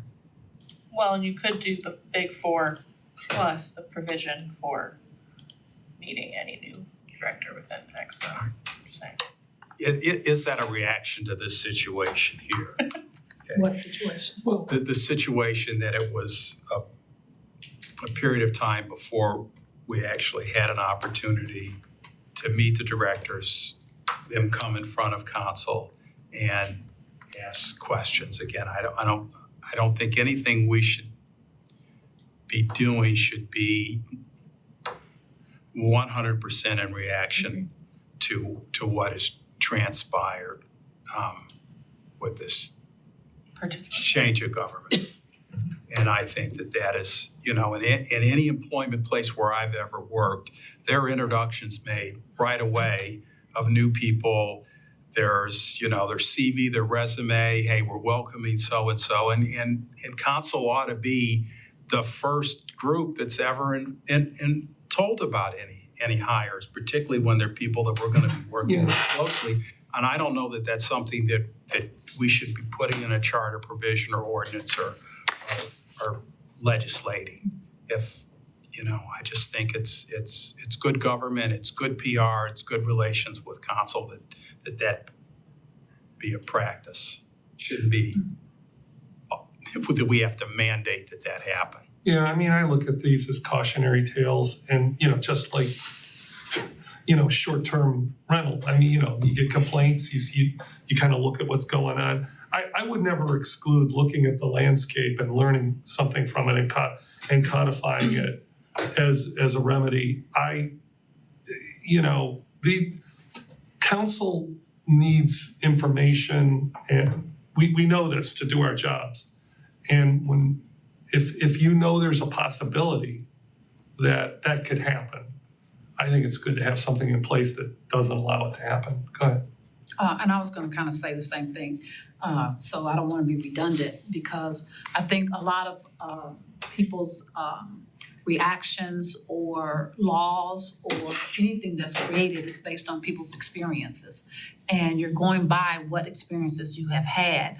And so you try to put in place where those experiences are not pitfalls where they continue to happen no matter who's in place. So you want to be able to make things kind of open and above board, so you put things in place so that the pitfalls that you've experienced are closed, so that you don't have to worry about it again. For future council. And I mean, we do that in negotiations with schools and contracts. You bring up things that's happened all year that workers or people have had issues with or problems with, and then when it comes to contract time, then you try to plug those holes and you fix them, not only on our side, but on the administrative side as well. And then we come to an agreement to be able to do that. But all of that is through learning experiences. And once you get tired of knocking your head 5 or 6 different times, you wanna plug it, but you wanna do it not just for this period, but for the future. That's what I feel. All right, so the majority of us are okay with the 4. And I do want to talk about, Well, I know. yes, what about adding public works? That's the 4. So finance, law, planning, public works. And I just want to put it on the record that I was in favor with Gail and Jim on all. But I'm not gonna be a stickler on it, but I was kind of for all or nothing for that, for those reasons. I want to bring up an issue on the second part here about the mayor being allowed to fire without council weighing in. I would like to have one exception to that. And the law director can recuse himself if he wants to from this part of the conversation. That's up to you. I think because the law director works for council and for the mayor, that the mayor should not be able to unilaterally fire the law director. And that's partially because what if a mayor thought, hey, this law director's, giving council equal time and I want more time and more of this or more whatever. And that ends up being like the sticking point. When the charter explicitly says that the law director serves both branches of government. I mean,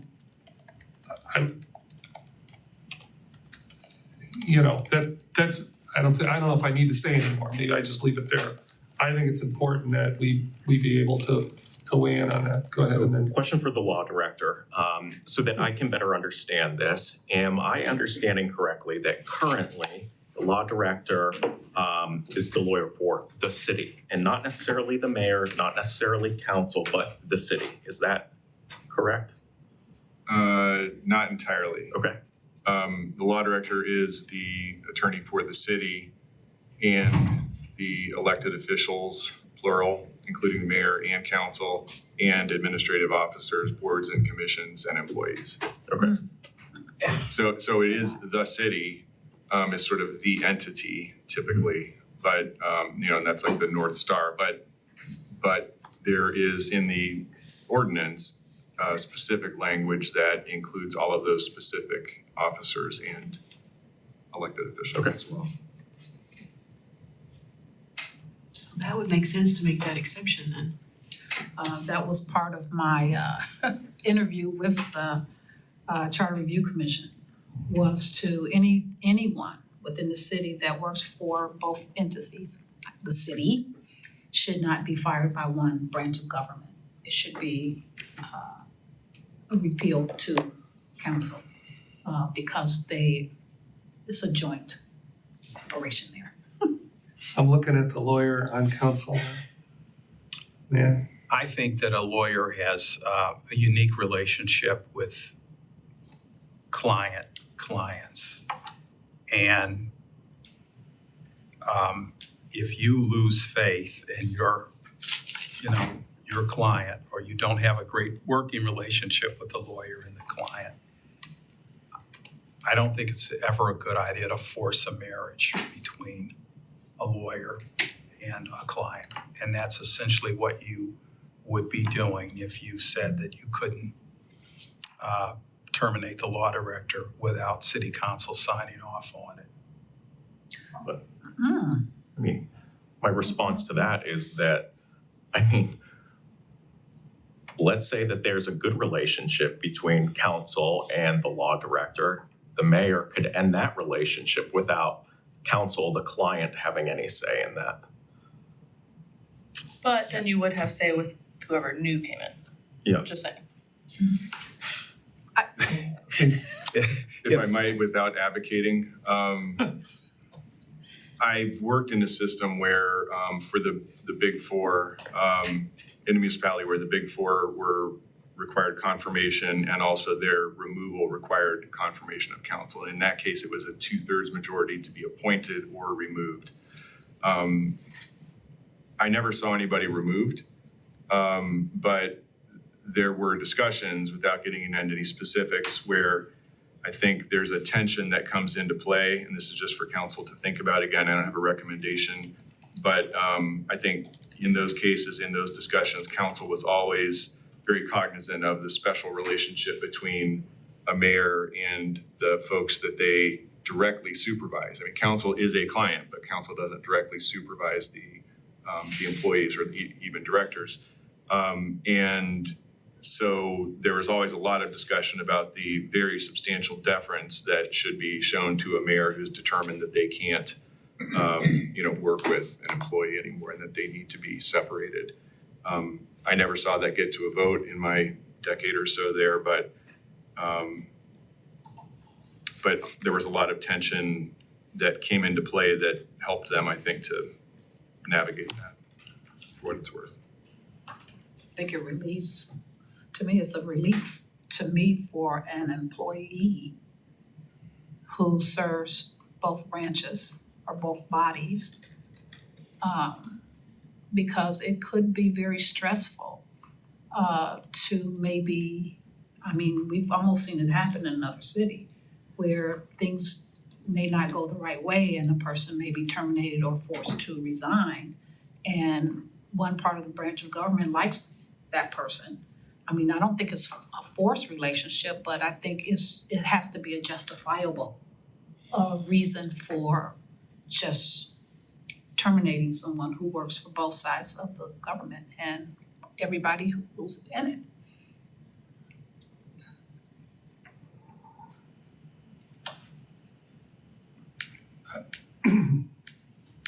I just know some boards work that way, so. Well, I hear what Councilor Cobb is saying is how awkward would that be, given this scenario, for that particular law director?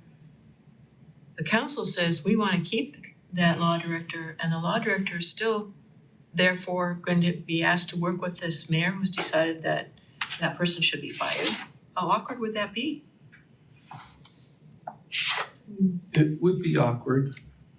But I think having that in place would motivate the mayor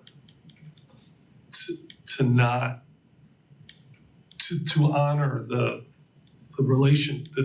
two relationships. You know, knowing that, you know, that might preempt any possible conflicts just because the mayor realizes that the council does need the law director's time and attention sometimes, and it forces that kind of respect. I think that forces is not the right word. It promotes the kind of respect that you need for both branches with that relationship. You know, I do realize things do happen between people that are personality driven, but I want to assume that if a mayor comes into office and they keep the law director, you know, they don't, I mean, to me, if the mayor doesn't like the law director and they're new, that should be one of the first things they do, is like, and hopefully if that were the case, council would go along with that because, you know, you have a new administration. There's really no precedent there at the time. If something happens down the road, that's the dynamic that I worry about more. I totally get why somebody coming in would want people in key positions that they think would benefit the city. Yeah. And if they thought that somebody was part of the problem. I mean, this happened, this is not an exact correlation, but I remember a mayor, I won't mention a person's name, actually campaigning on, if you elect me, I'm getting rid of so-and-so. I don't want to get too specific. And they got elected and they're a neighbor. You know, sometimes that's actually part of what people think is the problem. And they want that to happen. But in the day-to-day functioning of our government, I just feel like this relationship between council and the law director is important. And it is shared, and I don't know if that, I hear Councilman Cobb's, you know, you're forcing somebody to work with somebody they don't. There are reasons why these positions are employee at will. But there's also reasons why this particular employee serves both branches. And, you know, in Beechwood, you know, the council hires the law director.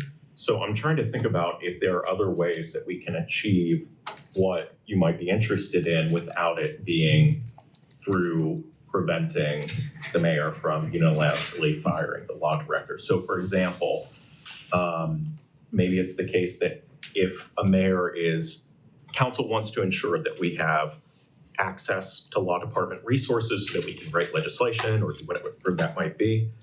Maybe it's the case that could be done through a job description where, you know, the job description like states that, you know, you're to provide, you know, equal counsel to, you know, to council.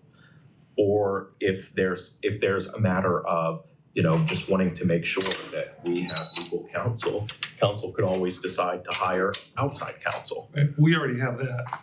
Right, so I'm just trying to think about the reasons. Like, we want to ensure that council signs off before a law director is fired because of and try to find ways that we might be able to satisfy those because ofs through a different way rather than by saying, I'm not sure, maybe there isn't another way to do it, I'm just, No, but I understand the avenue you're talking. yeah, so that would both enable a mayor to have the flexibility of firing someone while also ensuring that council, yada, yada, yada. I guess my concern is, for example, Bill loves us. Absolutely. But one day Bill may say, you know what? I'm sick of all of you all. I'm going home. I'm gonna retire and I'm going to be with my dog and family and I'm not doing this anymore. And we get someone in. Now, Bill, he's not afraid of his job because Bill has plenty of jobs, right? But we get someone new law director, right? But he may be young. He may have a new family. He may just be getting on his feet. This is a good job for him. The charter says, yes, he works for both branches of government. But he's hired by one person, he's fired by one person. Sometimes your loyalty is attached to your paycheck and the ability to be able to take care of your family. And we can't throw that out the window. So that's the portion I look at is everybody's not gonna be as good as Bill or maybe have the long experience and have other jobs that they can meet. And people can be put in a position where a fear of retaliation or I'm gonna fire you. And I just don't want anyone to be put in that position when you're serving both branches of government. This is a tough one. It is, and reason I brought it up because we do it in my other capacity. We have a board of 10 board members, 10 alternates. Yeah. We have a law director who represents the board, and we have a law director that represents the staff. They combined them. So now the law director represents the board, each individually and together, and it represents the director and the staff. So when we combine them, the administrative branch cannot let go of the law director without coming to the board and giving justification of why and how come. So because they work for both sides of the table. Clarify, well, I guess maybe it's a no, but in order, let's say that there's general support for like this idea, it's going to take 5 of us to get on board with it before we can send it to the voters, right? Mhm. So 5 of 7 of us need to support this idea. So that's just something to keep in mind. Yeah, that's everything, yeah. I mean, that's what we're, at the end of the day, that's what we're I just looking want at. people to be comfortable and feel good in their job. And they feel that they can do their job without any, what would you call it? Any barriers where they could feel. Retaliation? And barriers where they can feel free to answer your questions freely without any discrimination, and the other side of the branch freely without any discrimination. I'm not putting one against the other, I just want that person to be able to feel very comfortable in their job and position and feel secure that if they did something that one side of the branch didn't like, they're not just tossed out for it. It's a unique relationship of all the staff. This is the one staff member that is codified to serve us as well as the mayor. And I'm just trying to figure out a way to create the parameters where And only way where around. this relationship works. It works for both branches of government. And it doesn't end up working more for one than the other, whatever, yeah. But let's not forget that he ultimately reports to the mayor as a department head. And while he may provide legal services to council and as our lawyer, his actual boss is the mayor. it's not us. Right. And you're sort of, politicizing a position that you want to not be political. And I see that this can happen in other cities, where you have a law director or another department head that starts to curry favor with council, as opposed to the person that hired them and they report to.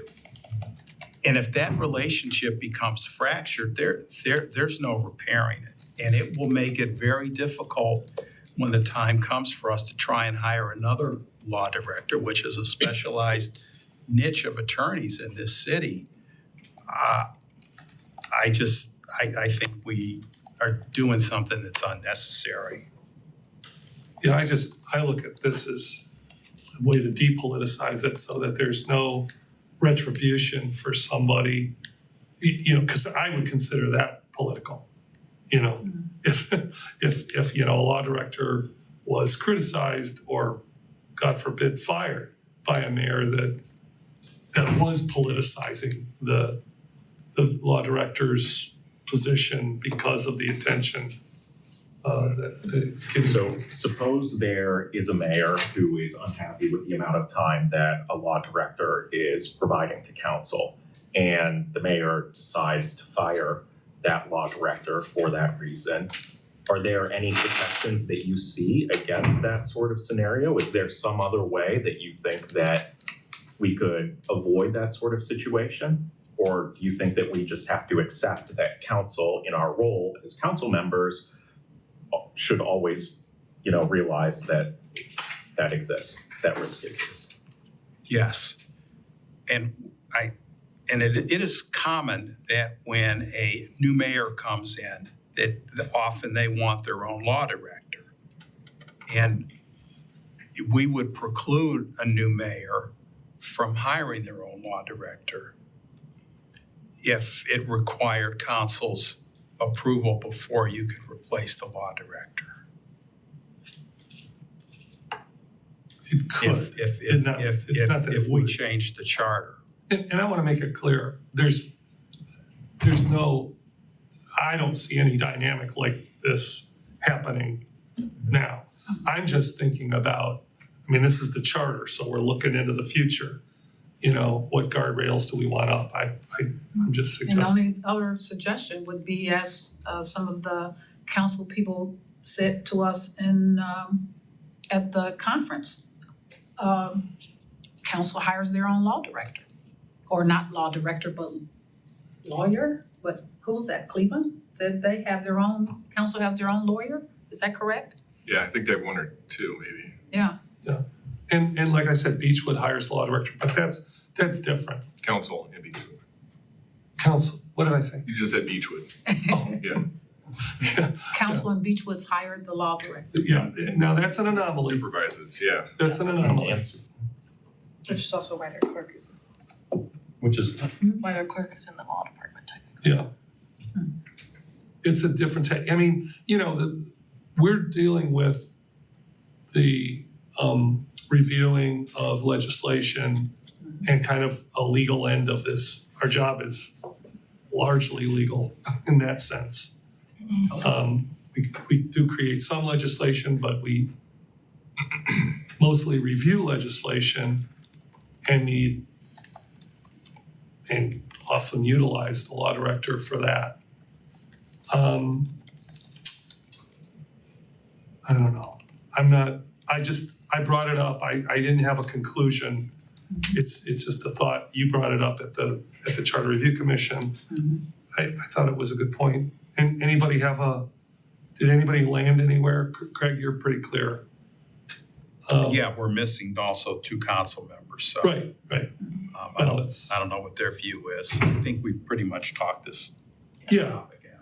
I just didn't hear where any, I think you landed where you think Yeah, it's. I was like, I like the idea of it, and if not, then let the council have their own lawyer.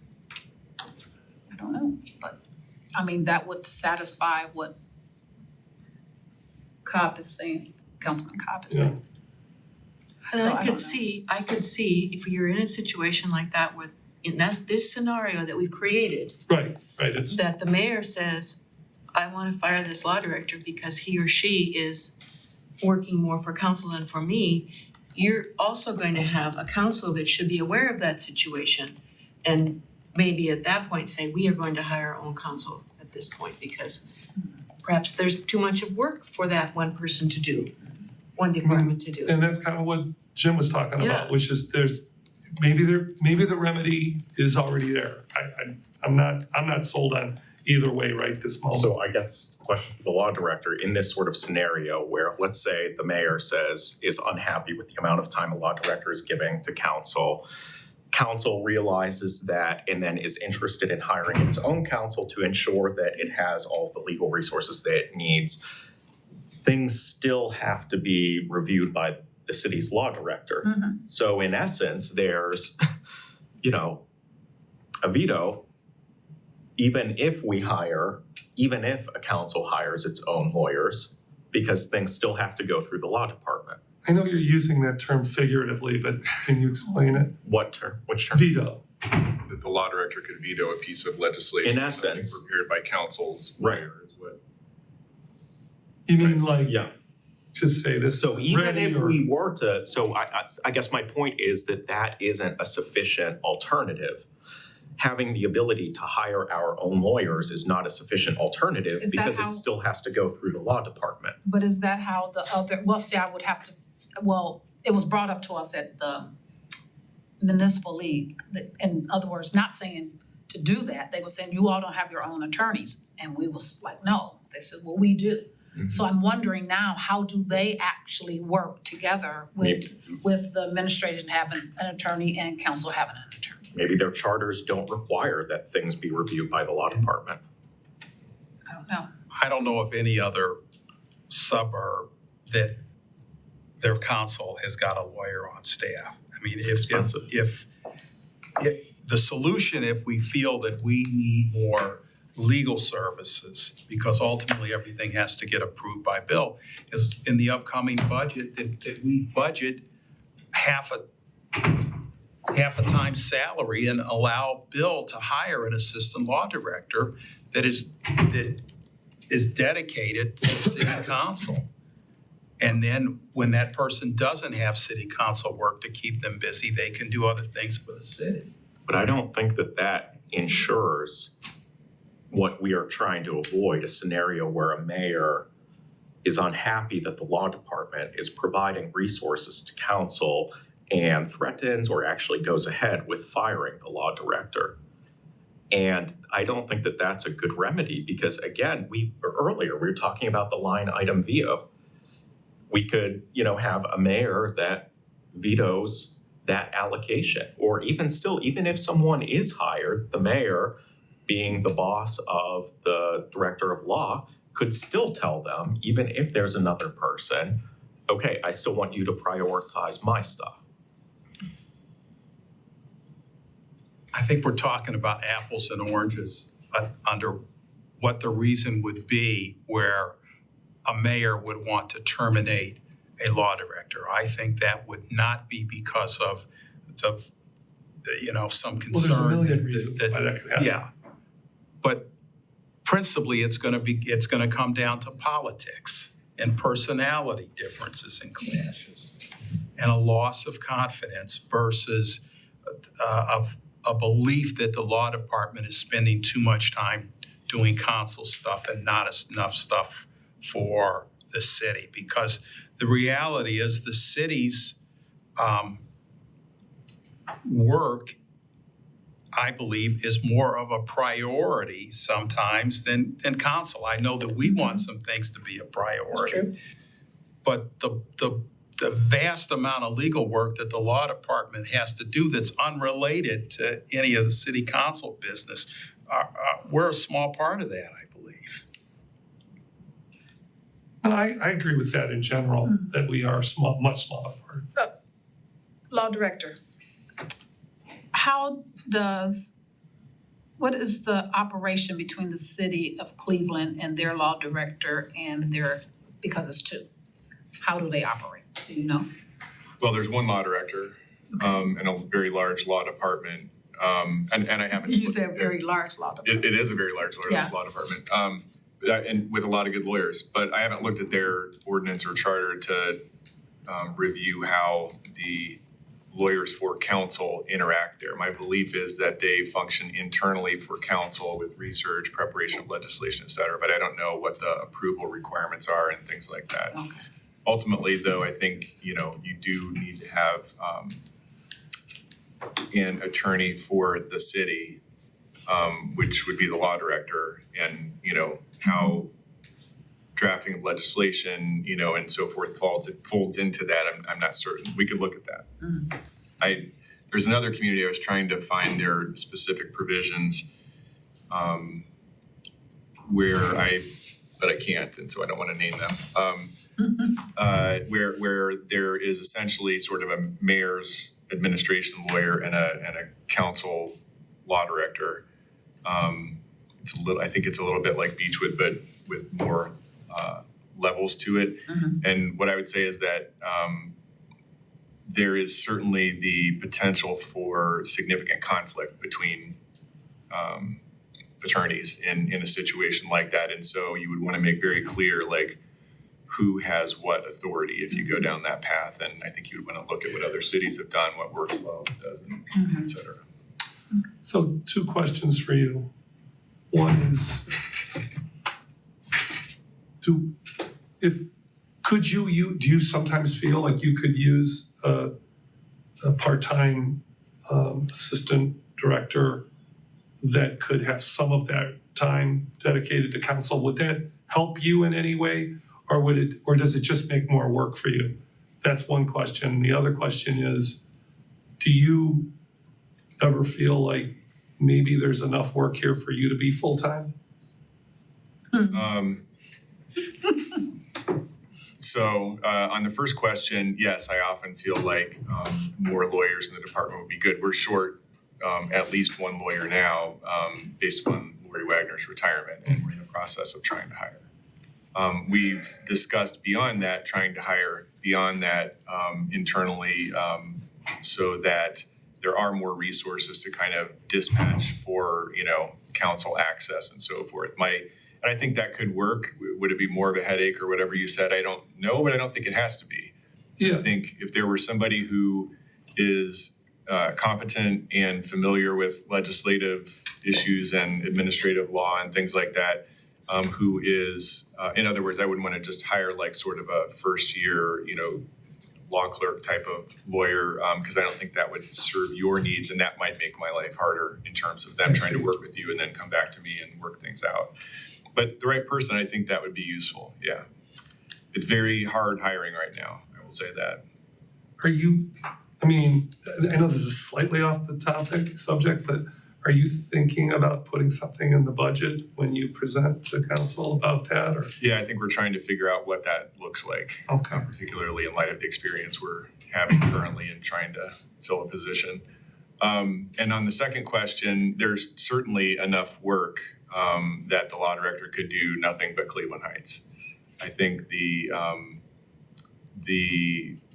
question is whether that's a structure that the city wants to A, require, or B, thinks would be beneficial to provide for.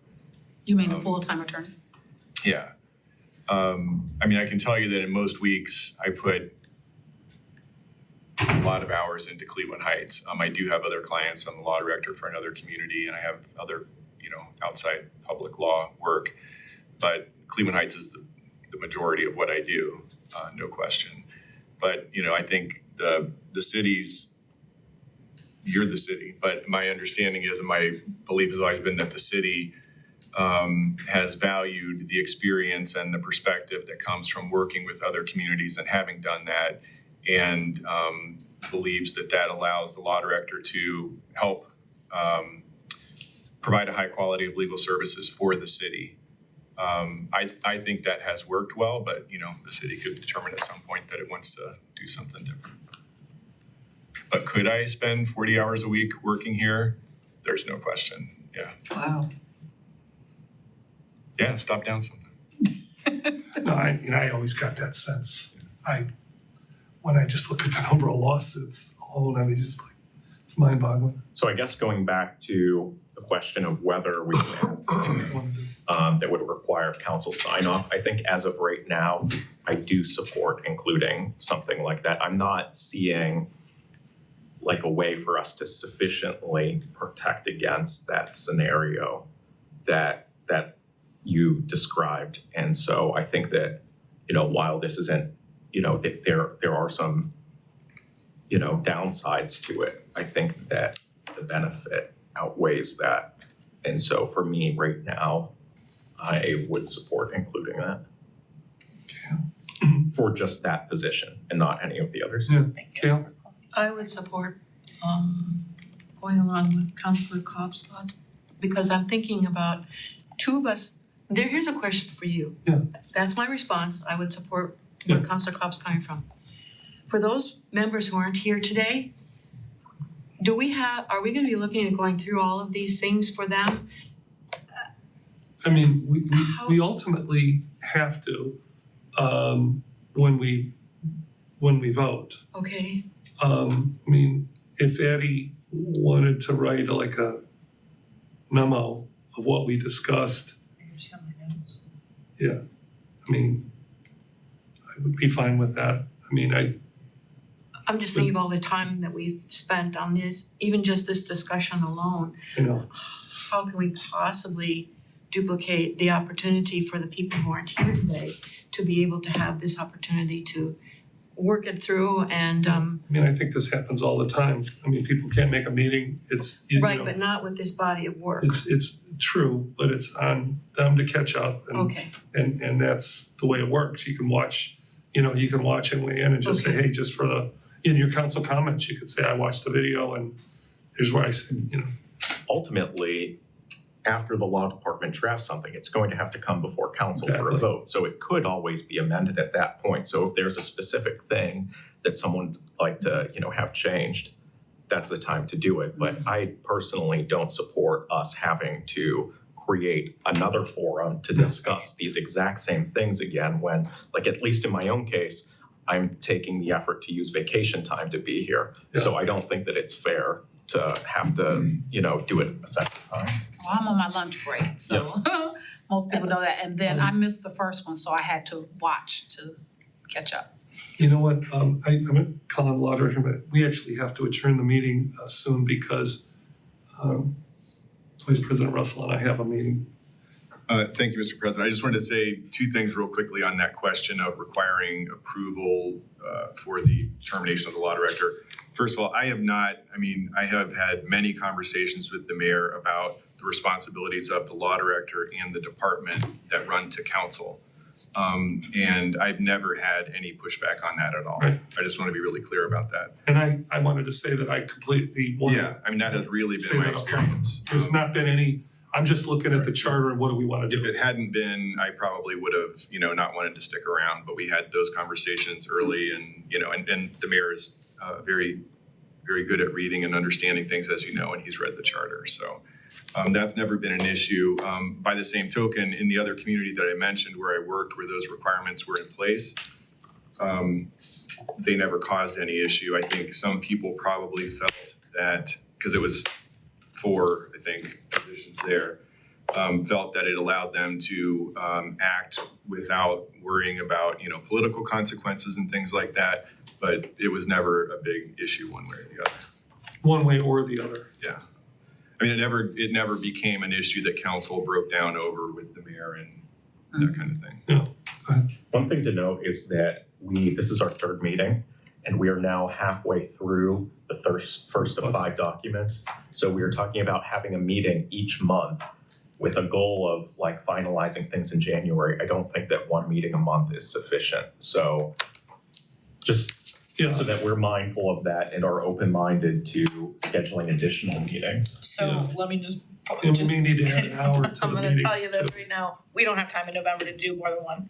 We with the budget hearings, with everything, we just don't have time to do more than one in November. I just sent out a poll for December. I kept it to evenings. Unless you guys wanna work the week of Christmas, which I know No, some no, of we you don't. don't. And the law director brought up I that just- we really need to, I mean, I don't put words in your mouth, but I think this is what you said, that if you got this by April, you'd be okay. Yeah, I think that's. And so, Councilman Petrus, I think we need to pick it up in January, maybe if we see, Well, I sent out a poll for December. well, I have one. I'm just saying, you know, in January, we need to pick it up a little, double up or whatever, add an hour to the, you know, I mean, whatever we need to do, I think we could do that. And I don't think anything's gonna be as difficult as this, as bucket number one. If I'm so I'm looking at the public calendar right now. Yeah. So in the first week of November, for example, we have council on Monday, but Tuesday, Wednesday, Thursday, Friday all look available. Unless someone is, for example, choosing to go to the Landmark Commission meeting and would be unavailable. Tuesday's election day, so Okay, Let me well, just put- I'm gonna- other days, Yeah. Wednesday, Thursday, Friday, so I suspect that there's probably time. well, six, So, we have our dog park hearing at 6 on Wednesday. okay, So you could so do- that, okay, planning and development committee, okay, so we could still schedule before that or after that. So just something to Wanna look at the be open second to. week. So first we got to. We've got Veterans Day and then we have one scheduled for the 12th at 6 p.m. Oh, I wish I was off Veterans Day, that would probably be good, but I'm not. No, Veterans Day, we're off here, there is no, Um, city hall's closed. We have one scheduled for 6 p.m. on the 12th. Right, 13, 14, 15 all look available. What's 6 p.m. on the 12th? That's the CRC, another one of these. And you have the public hearing on your calendar, right? I do. Told you, okay. And also I would like to point out that we have to make sure that we are, if you want Bill here, it's gotta fit into his schedule. If you want me here, it has to fit into my schedule. Love you guys, but I'm not coming in every single day, Schedule. just saying. God, you're only here to serve us whenever needed, 60 to 70 hours a week. All right. What was it, Thursday? I'm sorry, I was texting Shannon. We have another one of these scheduled for Tuesday the 12th at 6 p.m. of November.